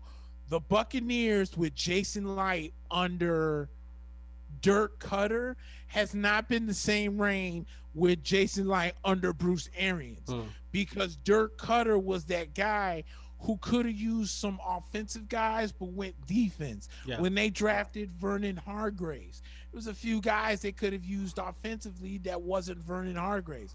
Vernon Hargreaves in the last 2 years in Tampa Bay. As a matter of fact, in the entire draft class from 2016 from Tampa Bay, the only person that's left in that draft class in Tampa was Ryan Smith. Yeah. So that, but you look under Bruce Arians, Devin White has been a home run. Vita Vea. Now, Vita Vea was actually was he Vita a Cutter? Vea was actually Dirk Cutter, right? But you saw the Devin White pick, and then you've seen the Scotty Miller pick, and then you've seen the Tyler Johnson pick, and then come on, I can't believe you haven't mentioned him, Tristan Wirfs, man. Tristan Thank you. You feel what I'm saying? Yeah. 2 home runs. The Buccaneers have hit nothing but home runs over the last 2 years with a brand new head coach. And that's where I think the Bears messed up, because whatever Matt Nagy is doing, it's not working. And you need another voice to be in there with Ryan Pace to say, hey, hold on a second. Yeah, this is a nice guy. You know who ultimately got screwed out of all that? Look at the year when Vince Young and Matt Leinart had come out. Had the Tennessee Titans not listened to Jeff Fisher and not listened to the owner, Matt Leinart and Vince Young would have had 2 totally different careers, because there's no way in hell you could tell me that Vince Young with that Arizona Cardinals team wasn't a match made in heaven. And that's when Larry Legend had just come out of Pittsburgh and joined the Arizona Cardinals. That was a match made in heaven. That kind of wide receiver with that kind of quarterback. But because remember, Norm Chow, who was the offensive coordinator, was just at USC. Right. So he knew Matt Leinart, and Matt Leinart knew Norm Chow. It was a match made in heaven. And Jeff Fisher, who's a known quarterback killer, would have had no input on anything, any development of Matt Leinart and Norm Chow. Yeah. And Vince Young had a great 9 or 10 games, and then there was all that blasphemy in his name, and then Matt Leinart was in and out with injuries in Arizona. So that's why, with the Bears, I think it's crazy that they didn't try and do both, because now would have been a good time to really bring in a new voice and maybe bring in a new direction with a team that's got a hell of a lot of holes. Yeah. So I think that's why I think it's very important. Sometimes your general manager is not going to have the same keen scouting eyes as other people. Like, take Isaiah Thomas, for instance. Isaiah Thomas as a scout is through the roof. He knows his talent. Yeah. Isaiah Thomas as a general manager doing numbers, X's and O's, is not the guy for the job. No. And there's GMs out there like that. There are GMs that can't sign for shit, but can scout in a heartbeat. And then there's guys that can't scout but can sign free agents. And that was the huge sort of positive that a lot of Bears fans took out of the Ryan Pace. One of the very few positives that were about keeping Ryan Pace and Matt Nagy around is that Pace has done a pretty darn good job of drafting late in drafts. And hitting on guys, but he's also done a really terrible job of first and second round picks too. And that's what you get paid for. Let's be honest. You get paid for those number 1, 2, and 3 picks because you're always going to be able to find some guys in the 4th, 5th, 6th round that contribute to your team. That's not really hard to do, right? But to find a guy at the top of the level that you need, it's important for us to first think about, the Bears went ahead and committed their whole season to Andy Dalton already. And that is a huge failure. That is a ginormous, huge failure. To say to somebody who's a new free agent that you are going to be the starting quarterback of this team next year, and there are more options and there's more available things that you could do other than hand the keys to Andy Dalton. And it appears now that they've just fully handed the guy the car. They just said, here, drive this thing. And it's going to be bad. I'm telling you right now, it's not going to be good. The Bears are not going to be bad enough to get a good draft pick, and they're not going to be good enough to do anything in this league. And that's a really sad part, is they're going to be stuck in I would say, we talk about cap hell and football hell and all these. That's what football hell really is. It's not drafting, it's not being 3 and 13 or 2 and 14. It's being 8 and 8, 7 and 9, and 6 and 10. That's what really kills you, because you're not going to ever get a good enough draft pick. And that's another case this year. The Bears are not going to sniff a good quarterback in this draft. It's Kyle Trask might be the guy, but there's a lot of people saying that the Saints, I read today, the Saints think of Kyle Trask as a eventual replacement to Drew Brees. Now, again, this is all smoke and mirrors until the draft actually happens. Because, again, I was reading another thing that said that the 49ers actually didn't draft up for or didn't trade up for Fields. They traded up for Mac Jones, and that they saw him at the pro day. Yeah, and that they were at his pro day and basically said, this is our guy. So that would be really interesting, because if that's the case, Nick, you might see 3 quarterbacks taken in the first 3 picks, which is I'm not sure when the last time that happened is, but 3 in a row for quarterback. That's going to be pretty crazy. And by the way, there's only probably 5 really good prospects that are worth the first round pick, and the other 2 are probably going to be gone before the Bears, even come close to the Bears. Yeah. We got some comments. Darnell laughs at the fact that Andy Dalton is starting for you guys at quarterback. Oh, Darnell, man, why you gotta laugh at my pain, bro? Heather piggybacks and says that Dalton is a downgrade from Trubisky, and they paid 7 figures for him. Yeah. Darnell also said, that's why I'm impressed with Snead and McVay. No first-round picks before the McVay era, and the Rams are good. He's absolutely 100% on that. Yeah, we've talked about that before, the overvalued nature of first-round picks after the 15th pick. The Rams just said, listen, if we're going to be good, we don't need a first-round pick. No. We'll trade you our first-round pick for Jalen Ramsey, who happens to be a top 5 shutdown corner in the NFL. All day, every day. And you know what? If you draft a future great at number 20, shit, dude, that's all yours. Good for you. But, yeah, that's why I'm saying the Bears are in the absolute worst spot in the draft that you can be. 20. You've literally taken yourself out of the top 10. And not only that, I'm telling you, there's going to be whoever the Bears take at 20, it's not going to be somebody that people had in the first round. Let's just put it that way. Nobody, these mock drafts that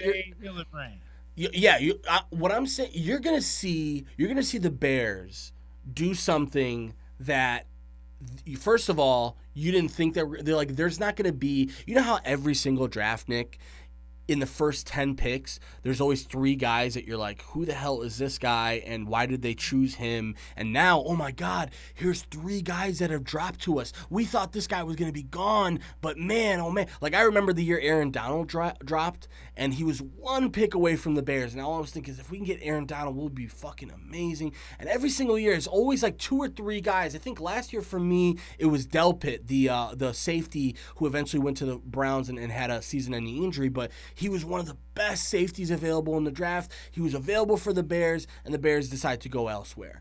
This is just it's going to be another one of those. You're going to see guys on the board that you're like, wow, the Bears can actually have this guy, and then they're just going to go somewhere else, because that's just what they're going to do. And let's just put it this way. I'm okay with it, because this year there's no fucking excuses. Whatever happens is going to happen. And by the way, they're like, you're going to lose your job over it, Matt Nagy. You're going to lose your job over it, Ryan Pace. So you know what? You might as well if you are so damn confident in Andy Dalton, good for you, bro, because now the fucking proof's going to be in the pudding. Let's see how this team performs with Andy Dalton under center. And hey, dude, listen, I'm telling you, Chicago fans will eat crow. They will gladly eat crow about Andy Dalton, but he's got to do something. He's got to take him to the playoffs. And not only he's got to take him to the playoffs, he's got to win in the playoffs. This guy's been to the playoffs and never won. So, this is going to be something where the bar isn't set over here. The bar's set way over here. And just because Andy Dalton's close to the previous bar does not make him what you need. The Bears needed a big splash at the quarterback, and they just didn't get it. So it's disappointing, but it is what it is, and we'll deal with it here. Yeah, Heather also said, she said it was also reported that Nagy will be calling plays on offense. Lord help us, our offense will be a joke once again. She also said that you're right, Ryan Pace picked Mitchell Trubisky at 3 overall. He traded up for him too, yeah. Yeah, and he was never going in the first round by any other team. Pace is a joke, evaluating top-notch talent.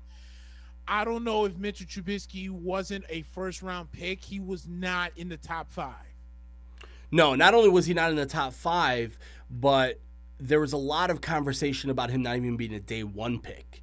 And that because of a lot of people saw the same thing the Bears did in his workouts, that the guy had talent, but everybody was so put off by the fact that he didn't play in college. Like, this isn't a guy that was under center for a long time. And no matter what you say, it will always be an epic fail. Patrick Mahomes, I'll give you. Fine. Patrick Mahomes, no one saw that coming. He became Jesus, and no one was going to see that coming. But Deshaun Watson, to say as a GM that I went through my research, all of my scouts here are paid millions of dollars. We all went through our scouting reports, and we found out that Mitchell Trubisky was better than Deshaun Watson. Somebody's got to get fired. Somebody's got to get fired because someone's gonna have to hold this L, bro. Somebody gonna have to hold this L. I just feel like if you are the Bears, it's bigger than Ryan Pace and Matt Nagy, right? We've already talked about it on this show. I don't want to beat it to death. It's an ownership thing. It's a front office thing. It's, first of all, the team has never had a competitive quarterback.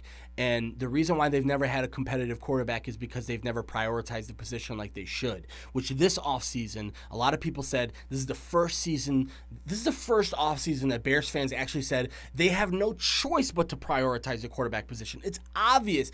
Everybody around the league, in Chicago, outside Chicago, in the media, press, everything, front offices, everybody knew it was time for the Bears to go and take a big step at quarterback.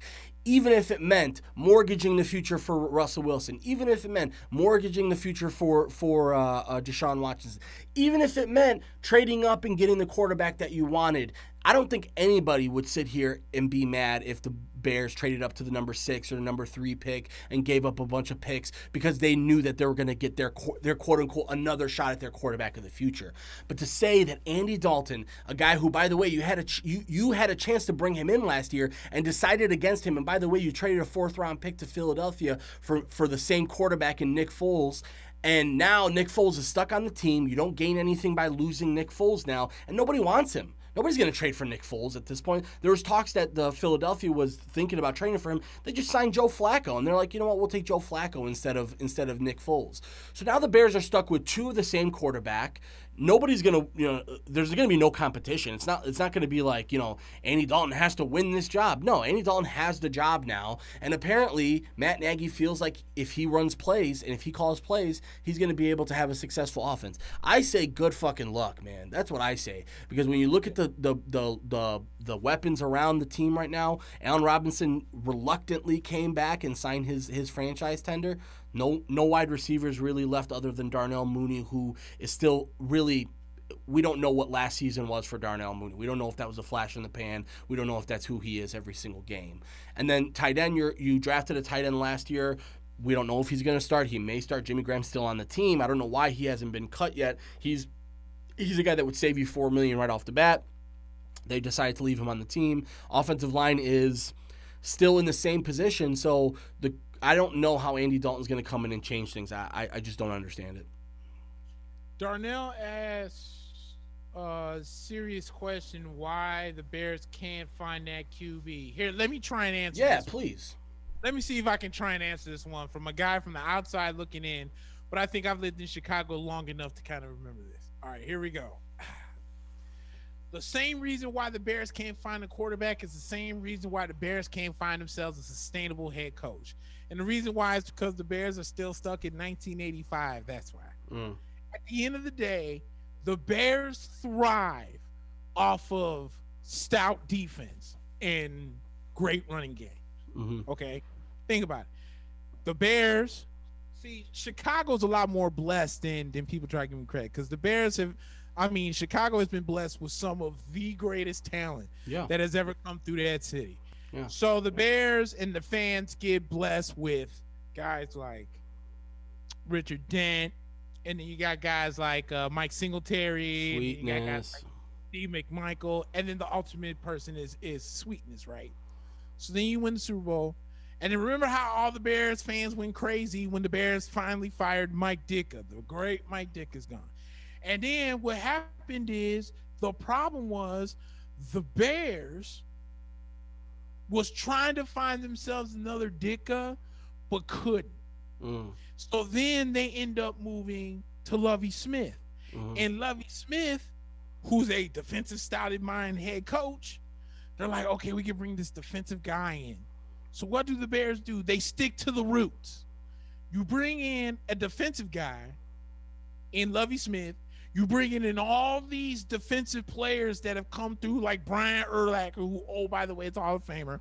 You score huge on drafting Peanut Tillman, who, oh, by the way, talked to Lawrence Holmes on the day he got drafted and had admitted he didn't even think he was a second-round draft pick. Yeah. He thought he was going in the 4th round, but the Bears were fortunate enough to take a flyer out on him in the 2nd round. Same with Lance Briggs.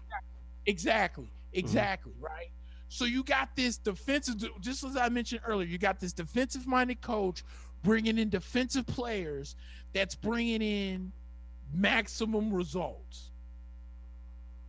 But somewhere you neglected the offensive side. Yeah. So then what do? You defeat the New Orleans Saints by running the same toss play with Ronald Jones 5 straight times, and like idiots, they couldn't figure out how to stop it. Yeah. It's the same toss play, and the Saints couldn't figure it out in the NFC title game, right? But the problem is that the Bears are still stuck on 85. Because they act like you don't need a top 5 quarterback in the league.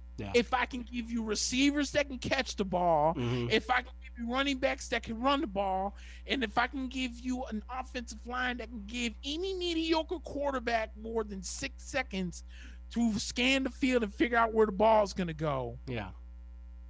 I don't need a Tom Brady to come in here and win. Yeah. So then the Bears fans get blessed with guys like Craig Krenzel, Rex Grossman, Brian Hoyer, Cade McNown, Cade McCown, Josh McCown, Cade McNown, whatever. We got 2 of them. Yeah.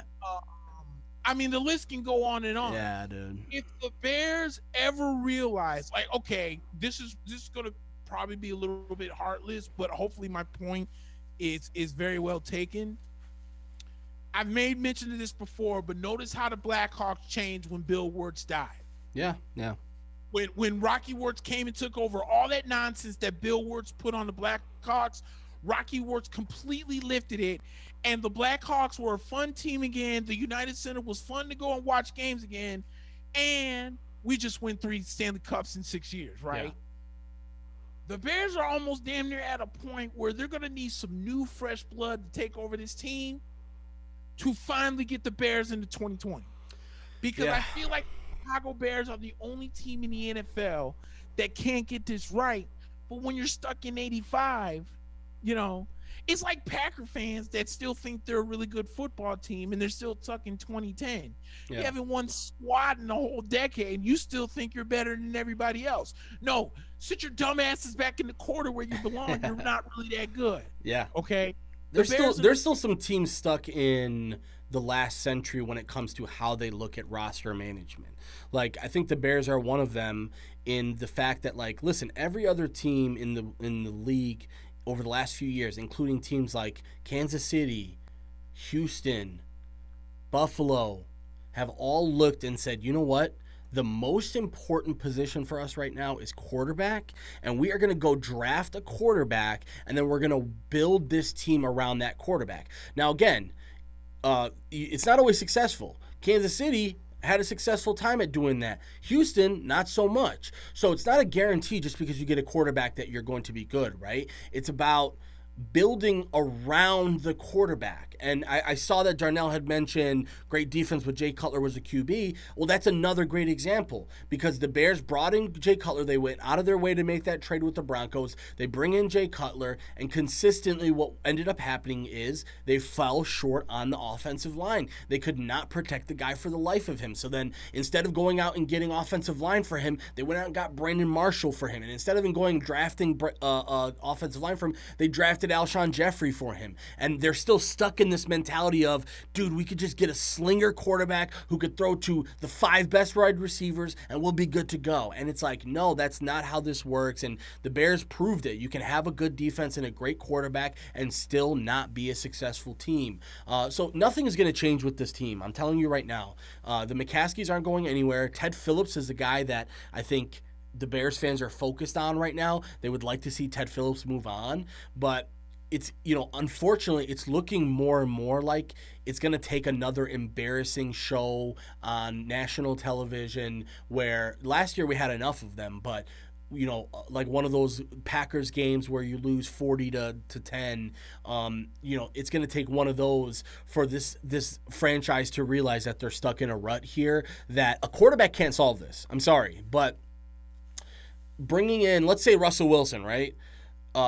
Trading for Russell Wilson this offseason would have been amazing, but the work wouldn't stop there. There would be a whole nother sense of nervousness now around how do we build around Russell Wilson now? And oh my God, are the Bears even going to be able to keep this guy upright? We now had to trade Roquan Smith, probably had to trade another, defensive guy, probably had to, not bring back Allen Robinson. Like, there's so many things that were involved in it, and I think the Bears ultimately took the easy choice, which is a one-year deal never hurts anybody. They paid $10 million because they thought that $10 million was enough to bring in Andy Dalton, and we're going to be seeing number 14 under center as long as he's healthy this year, and we'll see what comes out of that. We don't know, obviously. We have to play the games to see, but I think everybody who's been watching football understands this is a very underwhelming Bears move for a quarterback. It's just not what you could have done. A lot of people would have been more excited about Sam Darnold, would have been more excited about anybody that you would have drafted in this draft.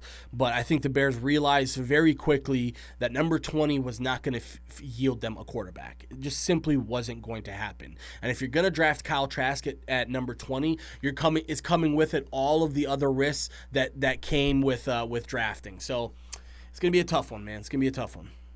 Yeah, I totally understand your frustration, man. I mean, think about it. I mean, Tampa swing and miss a lot of times before we ended Tom Brady. So, sometimes it's better late than never. But I think the Bears just need a whole brand new, just different mindset. Like, it's okay to keep defense intact, because that's what Chicago's been known for years. Yeah. But there's still two sides of the ball, and you can't just neglect the offensive side of the ball, which you have. Yeah. Because I'm with you. Russell Wilson would have looked great in the Bears uniform, but the same issues he's dealing with in Seattle would have gotten worse here in Chicago. So with less weapons and Right. and better defense, but less weapons. So it's like, and then the offensive line is just as bad. So yeah, I'm not sure Russell Wilson. I want to be clear about this. I'm not sure Russell Wilson's a cure-all either. I think a lot of Bears fans had this idea that if we got Russell Wilson, that's it, Super Bowl or bust.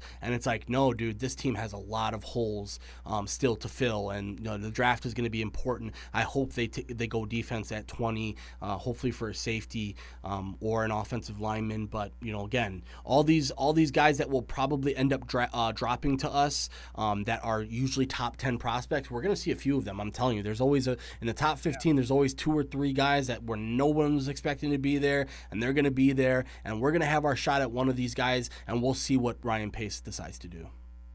Steph. What did he say? He said, at least y'all didn't have to go through the third or the Jeff Fisher area. That's true, man. Known quarterback killer. Oh my. Yeah, and Jeff Fisher is, by the way, still lobbying to get jobs, and it's like, bro, it's done. It's done. Just move on. He doesn't even want to be an assistant. That's another thing. He doesn't want to be an assistant. It's like, bro, you're done. You're done. But I want to go to a more positive side for Chicago fans.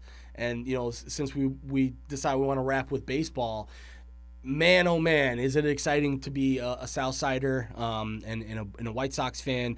We talked about it earlier in the show. Disappointing first loss. It was, up 4-3 late in the game, and you expect to win with Aaron Bummer on the mound, one of the best pitchers in the league. But it's okay. You had an error on him, on the pitcher, and then you had Nick Madrigal miss a double play in the first game, and we lost. But yesterday ended up rebounding and winning, and have 2 more with the Angels in LA, go to Seattle for another 3, and then back to Chicago next Thursday, which I'm excited. I'm going to be at the game. So it'll be the first opening day I've had in a while, and I think it's the first opening day that I've thought this could be a World Series team that we're watching here.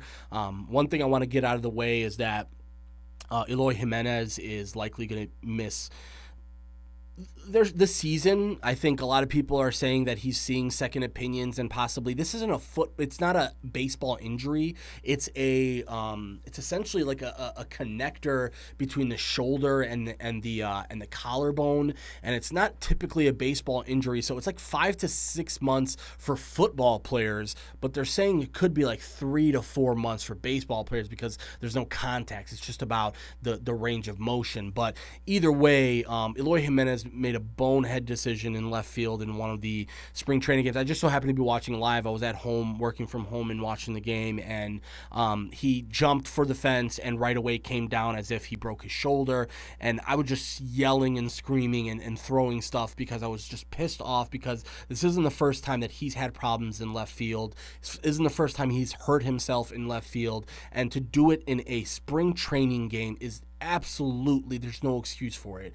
And I don't want to be too hard on the kid. He's a young guy, but one thing that I will say about Eloy Jimenez that I'm not a huge fan of is the guy loves the camera, and he really, really loves the attention that comes with the camera, and he wants to be the guy that's on the highlight reel for jumping the left field fence, and he wants to be the guy that hits the no-doubter home run and is trotting the first. And it's like, dude, we've got too many of those guys. We got Yohan Moncada doing bachata dances and his own sort of like, Spanish songs. And we just, we don't need that right now. Like, this team needs to humble themselves.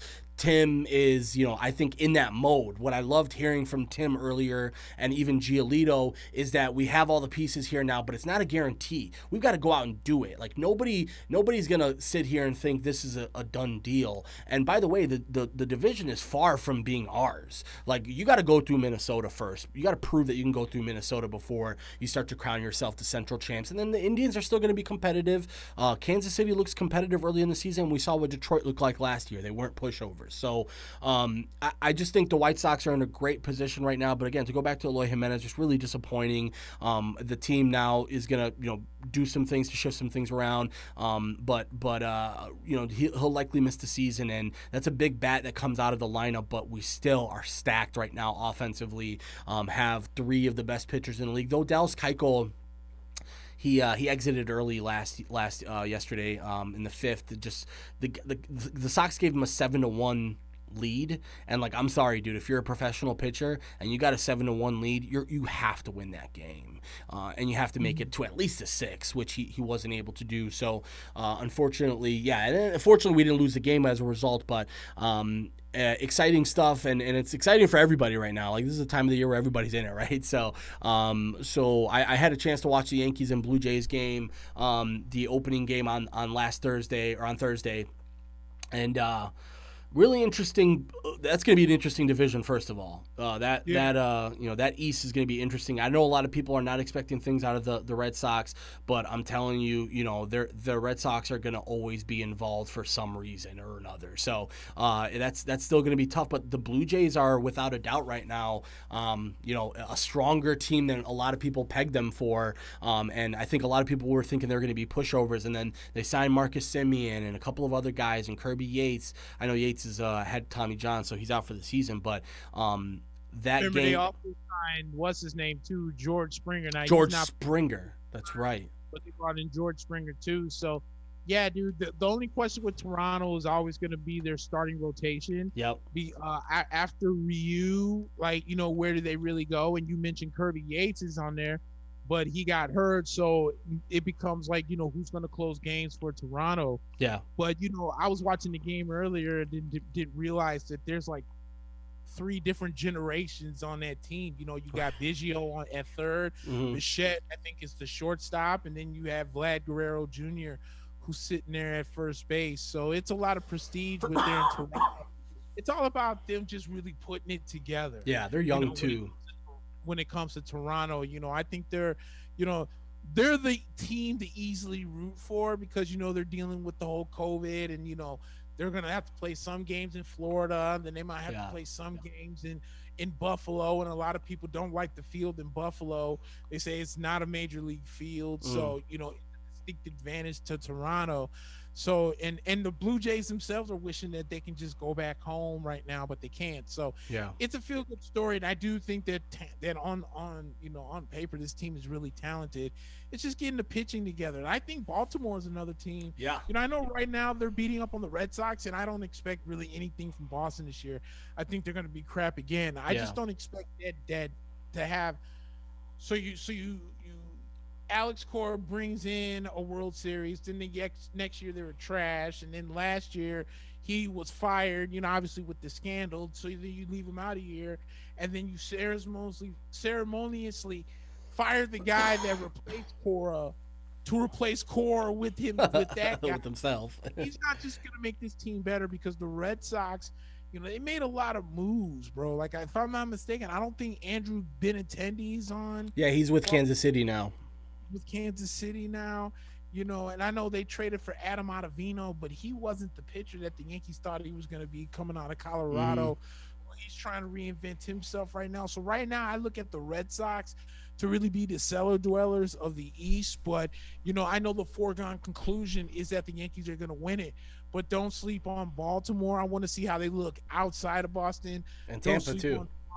And don't sleep on the Rays either. So the Yankees going to have their work cut out for them. But, the East is looking pretty solid. Yeah, and then going towards the staying in the AL Central really quick.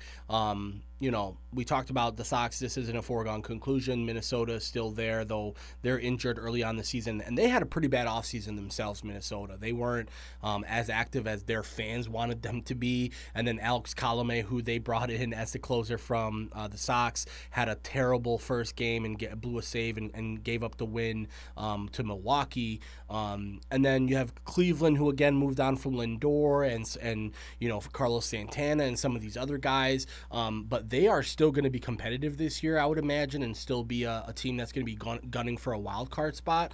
And then, Kansas City and Detroit, we talked about it. Both teams are sort of exiting the rebuild stage a little bit. Kansas City made some moves this year. Kansas City traded for Benintendi. They got Carlos Santana. So they feel like if their pitching staff can be a part of, the conversation, that they'll have a good shot. And then, if you look out west, really, I mean, it's pretty much, Texas right now. A lot of people are underrating Texas because they had a so-so offseason, and I would say they swung and missed a lot in the offseason. Like, there was a lot of conversation that they were in on somebody, and then they went somewhere else. And then, when you look at it, Houston and like, the thing about the Angels, and I don't understand why this is so hard for the Angels to understand. They need a pitching staff. Like, they need pitchers in there, and every single year they go out and get a new hitter and a new shortstop and a new big bopper, and it's like, bro, just get a bullpen. Like, I'm telling you right now, the White Sox bullpen might be the best bullpen in the league, and there's going to be guys you've never heard of on there, but I'm telling you, the White Sox have invested heavily in their bullpen, and that's the new age of baseball now, dude. You've got to have guys that can do high leverage situations in the 5th, 6th, 7th, 8th, and 9th inning and beyond. So it was interesting to see Anaheim go out and try and get Jose Iglesias, and they were in the conversation for a couple of other big free agents, but Rendon and Shohei Ohtani and Mike Trout, that shit only works for so long, man. You need a pitching staff out there, but I think Houston is going to be probably a favorite again.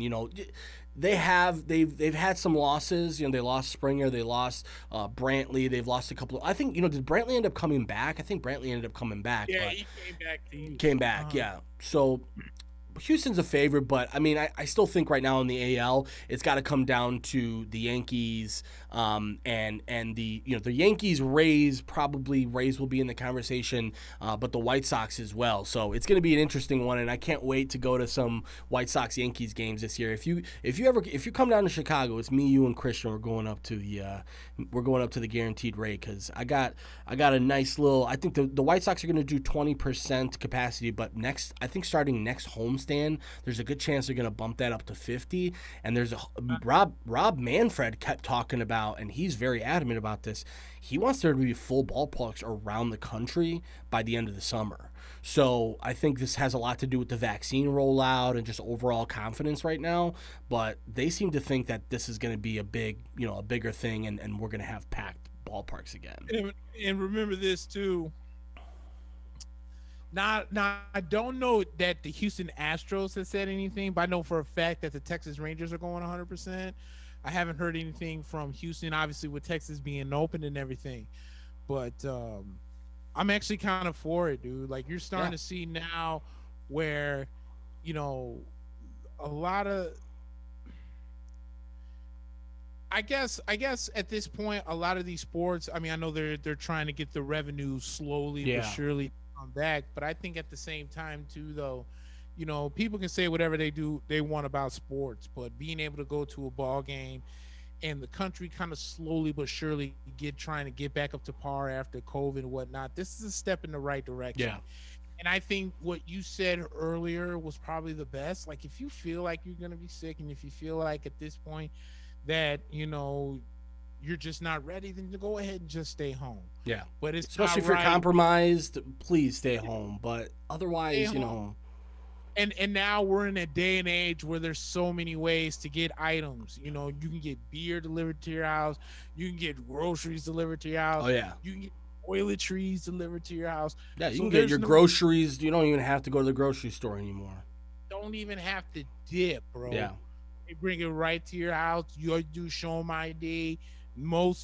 All drivers should be having their mask on, whether they want to wear it or not when they come to doors, in and out. You know what I'm saying? Yeah. So, and if any sport were safe, Nick, it's baseball. It's open air. It's like, to me, I'm going to see how the game is next Thursday. I'm going to the game next Thursday. I'm excited, but I'm also like very skeptical to see how it's going to be. Obviously you have to wear masks at your seat, and we'll see what it looks like in the ballpark. But I just think that if there's any sport that is ready, I think it's baseball. I think it is too. And the UFC, listen, if the UFC can do 12,000, baseball can do 12,000. Yeah, especially in Houston, Texas, of all places. Which we'll see how that goes. I don't know what arena they're going to do it in, but 12,000 for the UFC is pretty monumentous. If anywhere, it would be at the Toyota Center. Yeah, I was thinking the Toyota Center, but because I don't see them using Reliant K Stadium, and then obviously with the baseball season being here, I'm not sure if the Astros are in town or not, so that wouldn't work. Yeah. So the only place that would make sense is the Toyota Center, because, fun note, the old Compact Center that used to be down here, now turned into the mega church for what's his name? Mr. Olstein. Yeah. Wow. Yeah, he's Olstein, making moves, man. I didn't know that. I just happened to be listening to him on the radio one day, and he was like, "Yeah, the old Compact Center is the new church." Like, really? Oh shit! Anything is possible, baby. At least 15 times, and then you wouldn't even notice it. Yeah, dude. It's amazing what you can do when you don't pay taxes. As a matter of fact, dude, I'll even take you one step further. I think the only stadium I haven't seen yet is the Toyota Center. Really? I've passed Minute Maid and Reliant K, because they're actually not really that close. Like, Minute Maid's one spot, Reliant K is like maybe, or I keep calling Reliant K. It's NRG Stadium. NRG, now. right? Yeah. That's like maybe another 10 miles down the road. I couldn't tell you on a bet where the Toyota Center is, because I haven't been there yet. Yeah, and the Toyota Center, that's where the Rockets play. You would think if it's 12? Yeah, I guess that makes sense, because it's limited capacity, so 12,000. But the UFC kept saying full, like they want full arenas. That's not 12. 12 is good, I guess, but that's not full. But okay, and Dana. You know how that is. That's because Dana just got to talk. He just got to talk. Throwing that wide open. Exactly. That's it. Yeah, no, and it's funny you mentioned that, because I think one of the last probably states, or one of the last teams that is likely going to open stuff up is in California, where they have the most teams, and likely I'm not sure if they're going to see full capacity stadiums this year because there's just so much, state law that's involved in that as well. And, it's interesting to see because the World Series champions are in that state. And I'm sure, they would love to go see the Dodgers who, didn't skimp out on making any moves this year. They went out and got, the best pitcher on the market. A lot of people thought in Trevor Bauer. And on top of that, the lineup is still stacked. I mean, they missed a couple of guys, and they are still stacked to the gills right now. And they somehow still find a way to get these young prospects. Gavin Lux is their new version, but Cody Bellinger came out of nowhere for them and was a highly touted prospect that a lot of people were like, this guy's good, and then he comes to the league and he's just mashing the ball. And then they got a couple of pitchers like that too that are just like never heard of them before. And next thing you know, they're throwing 102 on the gun. And that kid May with the long red hair, he's a perfect example of like never seen that kid before last year. And then, oh my God, when he came out last year, he was just filthy. So, it's going to be interesting in those Western divisions too. I know we got a couple comments. Yeah, Heather was saying that Michael Kopech was throwing gas. Yeah, he looked fucking amazing. That was a guy we got from Boston for the Chris Sale. One of the guys we got for Chris Sale, and Yohan Moncada's involved in that. And he's had Tommy John. He's had a couple. He had Tommy John before last year, and he opted out last year. He was supposed to be a starter, and he's a guy who could throw 99 to 100 every pitch. But he had a tremendous break in pitching. He went through 2 innings yesterday. But my big thing is, I'm really worried about Tony La Russa in this bullpen because Tony is still playing things like it's 2006 with the St. Louis Cardinals, and it's not. Like yesterday, I mentioned it before the show, but I don't know if I mentioned it on the show.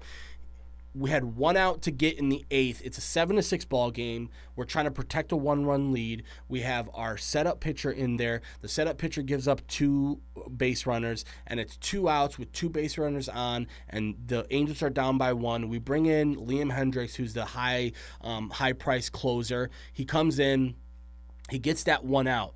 The Sox come out on the top of the 9th and get 5 runs. So I think in your head you're thinking it's a 12-6 ball game. Liam Hendricks is our big time acquisition. It may not make sense for him to go cold for a half inning and then go back out there, but Tony throws him back out there anyways. Not only does he throw him back out there, but he ends up pitching 25-plus pitches and gives up a home run as a result and had to come out of and eventually close the game out. But I'm imagining he's not available for today. He just threw 30 pitches last night. So Tony's, listen, I'm not going to sit here and bash Tony all season. He made a really weird decision in the first game where he could have, how the rule is on the challenges is, you can ask for a challenge between innings 1 and 7, but after the 7th inning, all you have to do is tell the umpire that you want them to challenge, and they challenge it. So you don't need to you have it in your hand you have 1 challenge in between innings 1 and 7, but after the 7th inning, you can just ask for that unlimited. You can ask them to look at it and do a challenge. Tony decided not to use that challenge for a base runner, Nick Madrigal, and then basically we ended up losing the game by 1 run. So it's like all kind of compounding here. So we'll see how Tony adjusts to the game. You can still tell, though, he's still trying to get his feet under him as the new White Sox manager. And then Nita Sanjay first says, "Go Angels! All they need is Mike Trout." No, they gonna need a little bit more than Mike Trout. See how that goes. And then they also said that the Staple and Honda Center got the okay from our governor to let people inside. So she must be from California watching the show. Yeah. And then who plays in a Honda Center? Why am I blanking on the Honda Yeah, Center? I'm not sure who the Honda Center is. I know Staples is obviously the Lakers. I don't know the Honda Center though, but yeah, that's interesting because the thing is they are open to let people inside, but they're not gonna. First of all, it's limited capacity, and also like the baseball season, they want, again, we were talking earlier, they want to have full capacity, games. So Anaheim, got it. Okay. Well, I mean, listen, my big thing is I just want people to be able to go out and have that option, especially in baseball. Like, it's open air in the summer.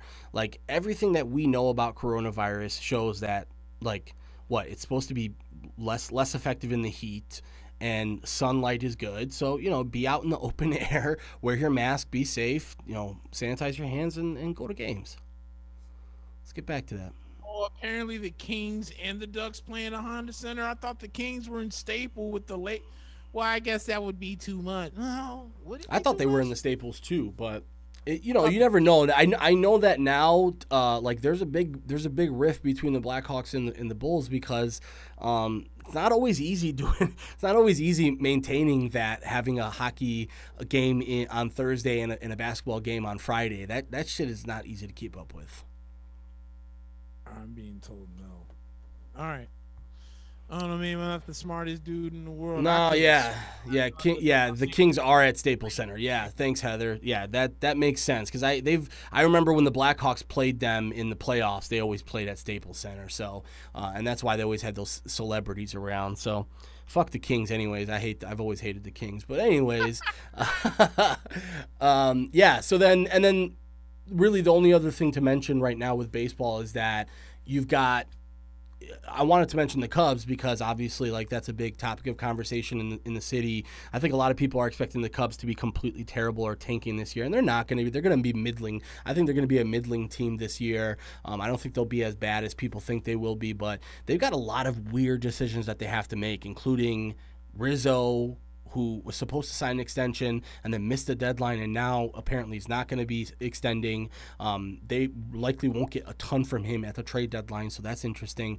They didn't trade Chris Bryant or Wilson Contreras or Javier Baez, and all three of them still carry a lot of value, but a lot less value than they did over the offseason, especially Bryant, because you're only going to be paying for a rental with Bryant and Rizzo this year. So nobody's going to pay you a ton, and it's certainly, I think, a couple people on Sports Radar are saying, well, we could do an Aroldis Chapman Yankees trade where we just get somebody's top prospect to rent Chris Bryant, and like nobody does that. Aroldis Chapman was a completely different situation. He's a next level talent, a next level value in trade, and the Cubs are just going to be stuck right now. And Javier Baez, you might as well trade him too. If you're not going to extend him after next year, you might as well trade him now. And the only way you're going to get that deal is if you're going to find a team that's desperate enough where they think that they're on the verge of winning the World Series to make a deal like that. The Cubs were on the verge of winning a World Series where they could part ways with Gleyber Torres to bring in a guy because they needed a closer. Yeah. I mean, what teams you think is going to give up their top prospect because Chris Bryant puts them over the top? Yeah. Maybe the Mets. I mean, and that's a stretch. Yeah, dude. it's a stretch still. You know what I'm saying? So, like, if you're a Cubs fan, first off,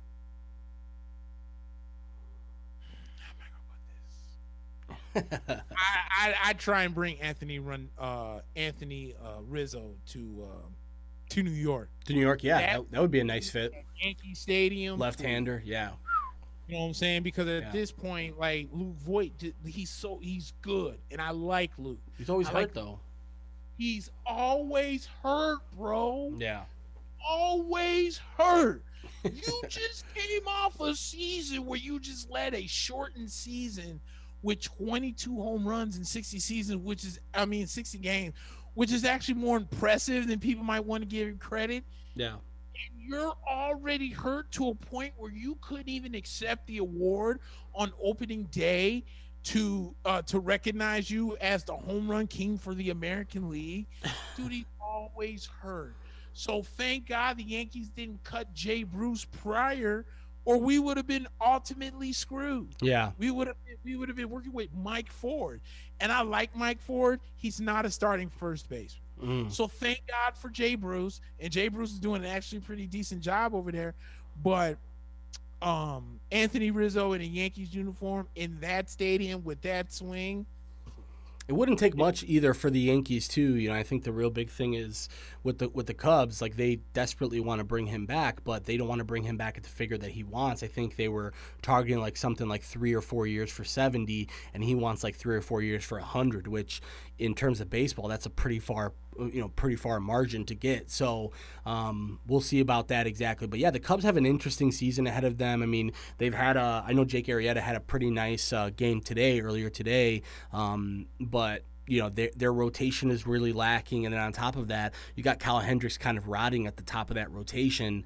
I can't help but think that at come trade deadline, teams won't be calling for him as well, because you know how it is at the trade deadline. It's almost never a position player that you need. It's almost always one more arm, either in the bullpen or the rotation. But most people will be shoring up their positions throughout the year. But at the trade deadline, it's all about arms and who you can get. So we'll see. I think the Cubs, obviously, like I said, I just don't think they'll be that bad. I think everyone's on radio is like really, really overreacting. They're saying there's a 100-loss team, and we did everything we can to lose. And to me, there's only one party that you can blame, and it's the Ricketts. They don't want to spend the money, dude. Like right. you have an owner who's made it very clear that he really doesn't value the Cubs organization that much in his portfolio. He's a businessman, and the Cubs are here, and then there's all the other stuff he does right here, and he's just not interested in spending a ton of money on the Cubs. And remember, they spent all that money on the renovation of Wrigley,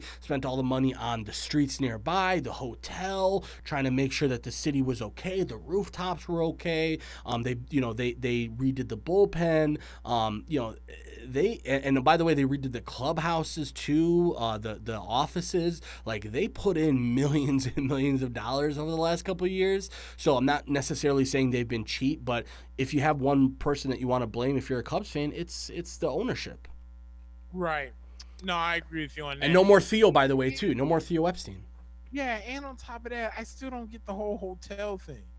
Like, dude, do some research before you just make a business decision. Right. In that area of Chicago, like, it doesn't make sense. Plus, and then you also got to realize, with Crook County taxes and how much that joint's gonna be, no one's trying to stay there unless you're coming from out of town, dude. No one in their right mind that lives in Chicago said, "Hey, yeah, I'm gonna spend $200 tonight to go check out the new Cubs hotel, see if it's." There's not a soul in Chicago that's gonna pay that, especially when you know that same $200 gets you at least 20 beers on the streets of the north side. Oh yeah, and we know why they're there, right? Like, let's be honest about why Cubs fans are, in the building, right? They're not in the building because they're over there trying to watch a pitching duel, right? They're over there because they're trying to get fucked up, have a good time, and then and then move on with their days. But I don't necessarily, you're right, like I don't necessarily see a hotel being a huge, like, oh my god, I can't wait till we go back and go to the Ricketts Hotel near Wrigleyville. There's no appeal to that for me. But hey guys, so we gonna all go ahead and get drunk, and we gonna get ourselves a room over at this Chicago hotel. How about we just go to the Best Western 20 miles away? Right. Yeah. How about we take this Uber right quick to the Best Western on the hood west side right quick, and all nice $70 a night, call it a fucking day. Continental breakfast. Right. You ain't in there trying to have no 5-star accommodation. You finna leave in the morning. What you need all that for? Hell no. Yeah. And let's be honest, Nick, nobody's doing an overnight trip to go watch baseball, right? Like, there's a very few population in this country who is like, I can't wait to go to Chicago for the homestand against the Marlins. It's like, no, you're coming from the suburbs. You're taking the train. So the Miami Marlins come to Chicago. Oh my god. And guys, come on, dude. Let's not play it. And also, let's be honest, Nick. The Ricketts, I mean, that dude's a smart guy. He might be a greedy bastard, but he's a smart guy. He knows, like, you motherfuckers are going to show up and get drunk here anyways. So what difference does it make what product I put on the field? I got you a World Series, and now he's just thinking, shit, I'm trying to make some money off you motherfuckers. So, And see, that's what separates Cubs fans from Sox fans. Yeah. And I've always said this. as of late, I've noticed that when you ask Sox fans about what their division is and what's going on and stuff, there's a lot of Sox fans that can tell you a lot of things that's going on. Yeah. Cub fans have it so hard to care Yeah. if the White Sox won or lost, and I'm just like, so you can't tell me nothing's going on in the division with the Cardinals, man? Nah, but I know them Sox lost 5-2 today, though. You know, it's funny, dude. It's funny you mentioned that because I was at Costco the other day grabbing some stuff, and I had my Sox gear on. I had my headphones in, so I wasn't really paying attention, but I was getting in line, and then this couple, they had Cubs mask, shirts, hats, all the gear decked out. And I was just kind of had my headphones in, and I could see. You ever have your headphones in and look at somebody and they're talking to you, but you can't hear what the fuck they're saying, so you just take your heads off. So I take my headphones off. I'm like, hey, what's up? They're like, oh, were you in line? I'm like, no. I'm like, I got nothing but time. The White Sox game is until later tonight. Just like thinking because I saw the Cubs gear on them. So I'm like, yeah, you know, you guys excited for the season? The guy looks at me like bewildered, like, what season?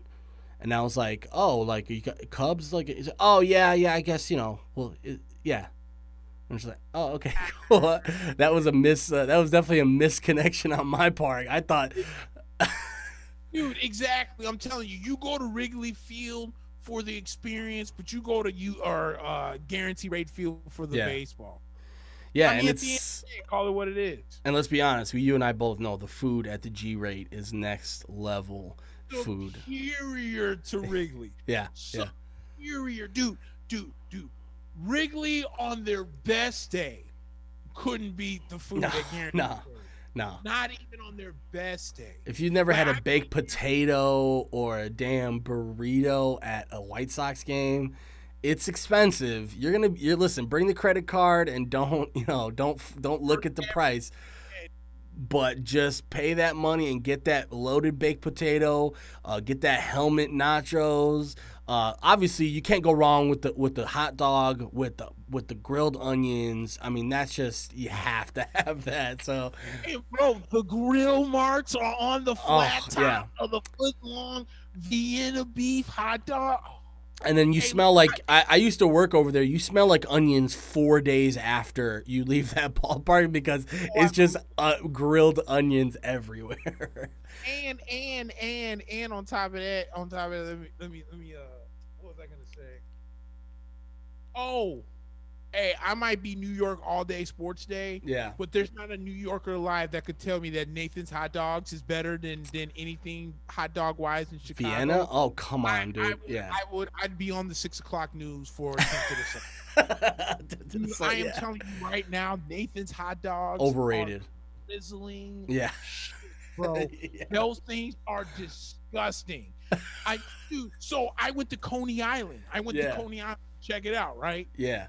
There, checked it out. I was like, wait a minute. Coney Island is famous for Coney Island dogs. So sure. Let me find it.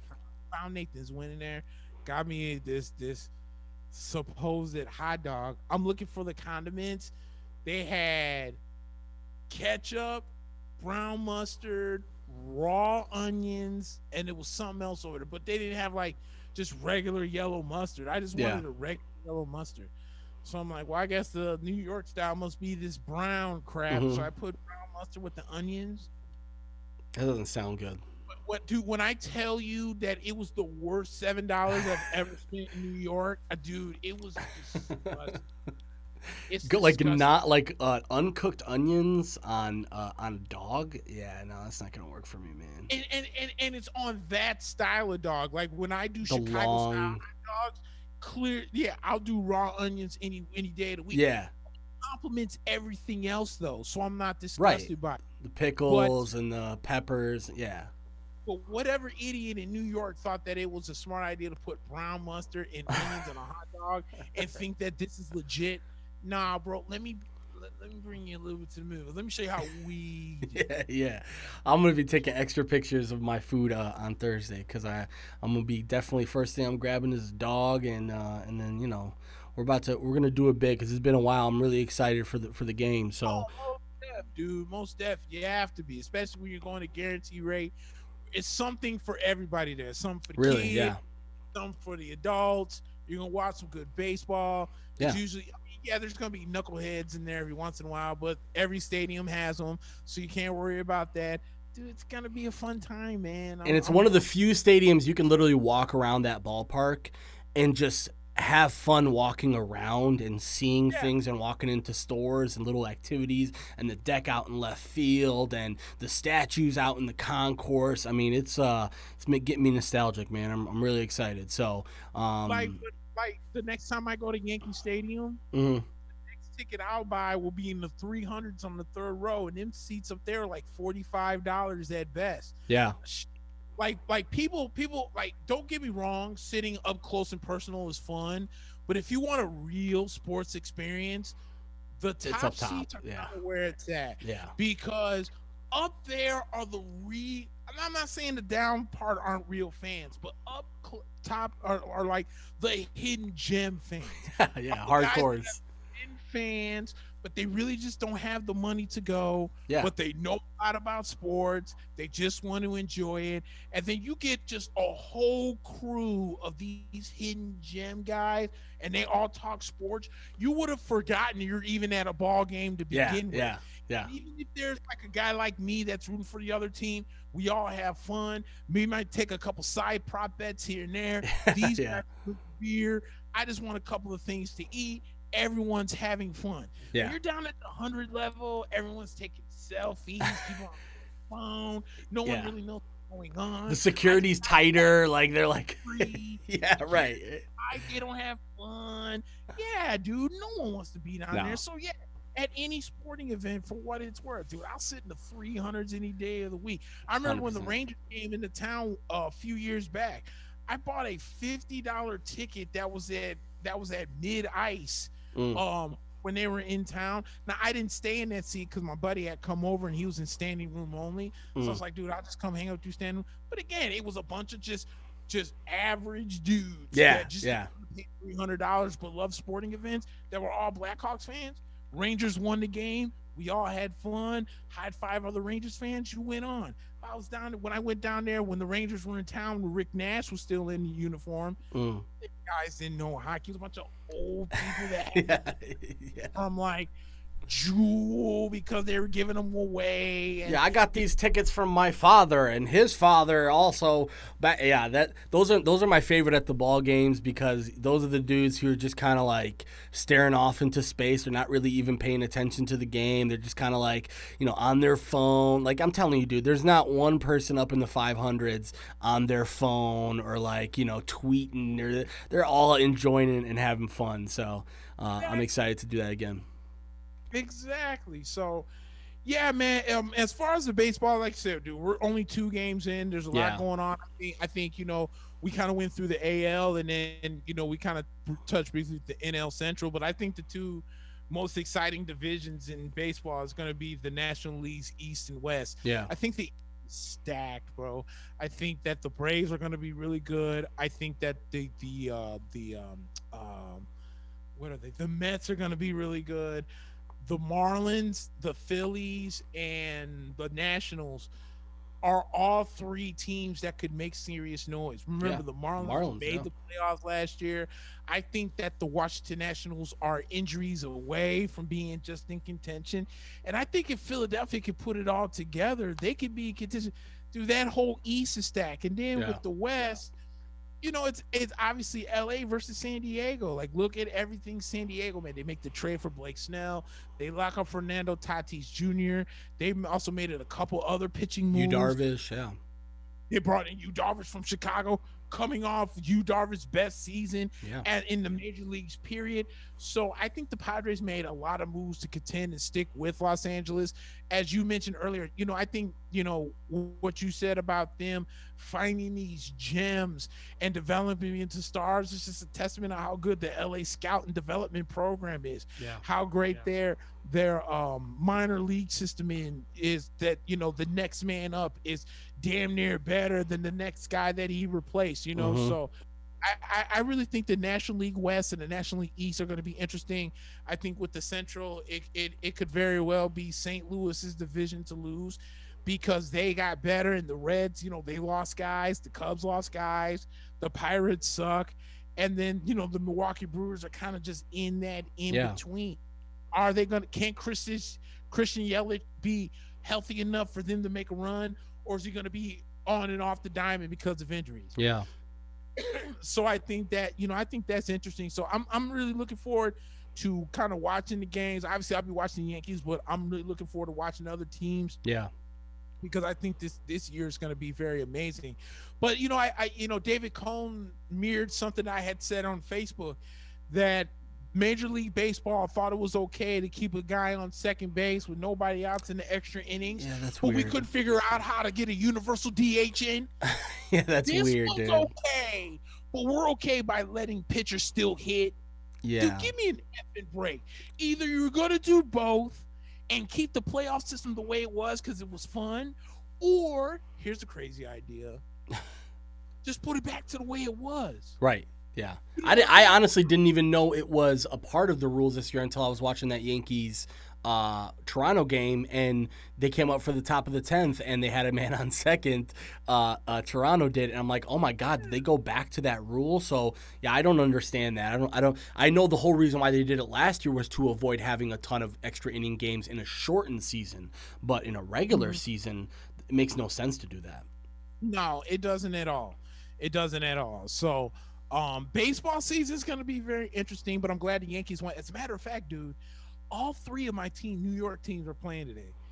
The Rangers are beating Buffalo. The Knicks are smacking the Pistons. And I actually wanted to get on Knicks fans earlier, but basically all I really want to say is, as we're getting to the end of the show, is we have to get out the let's wait till the summer mentality. Yeah. Because I dare one Knicks fan to tell me any free agent signing that we've had that's been a through the roof splash.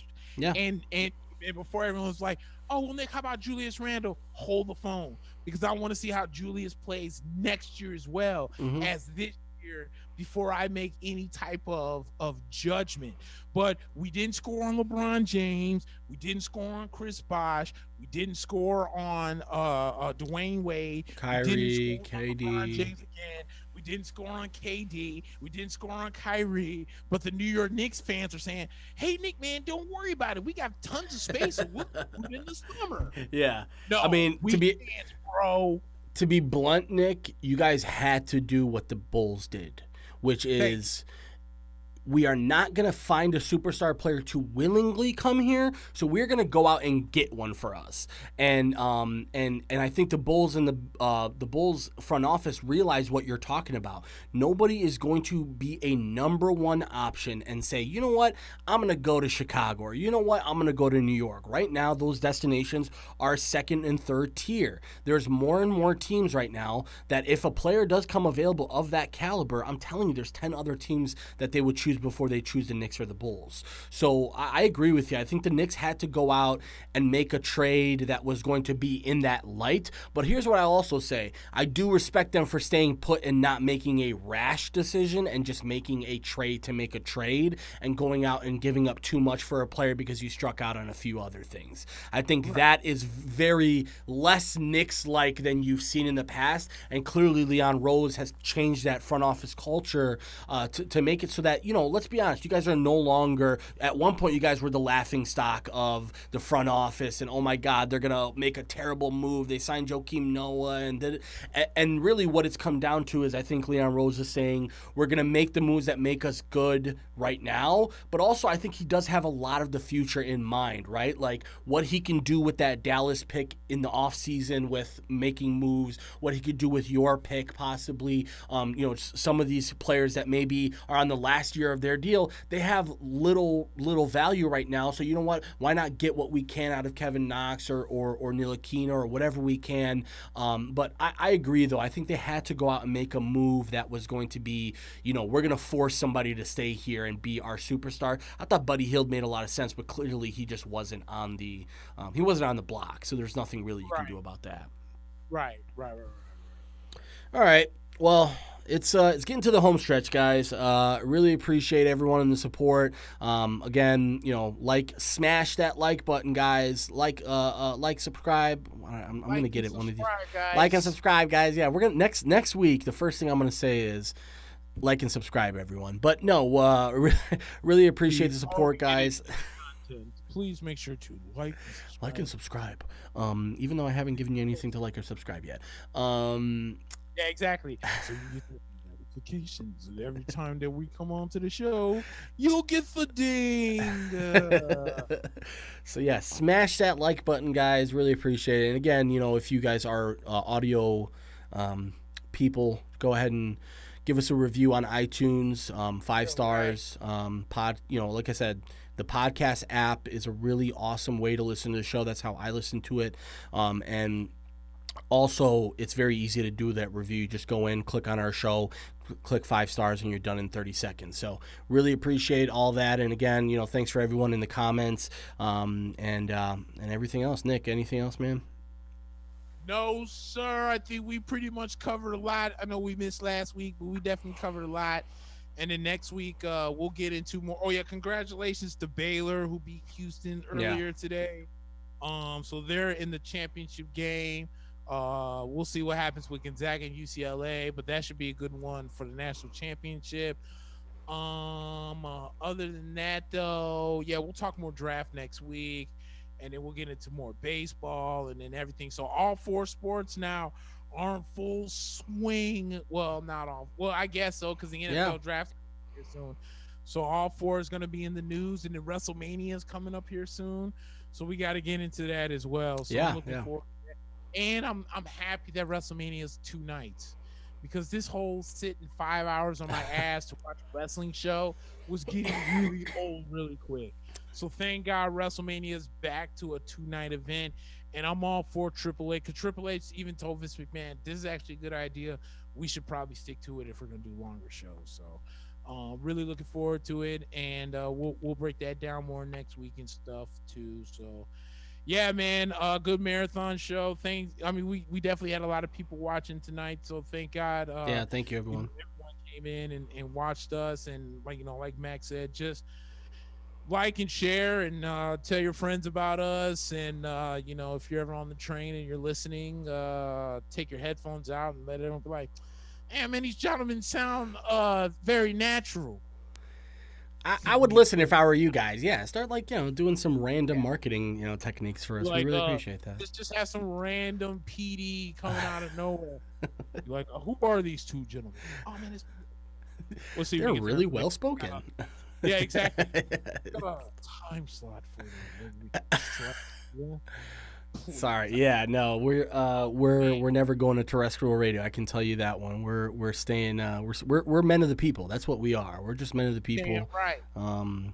But yeah, guys, really appreciate it. And for Nick over in Texas, we got Steve back there. I'm Mac. Go White Sox. Peace.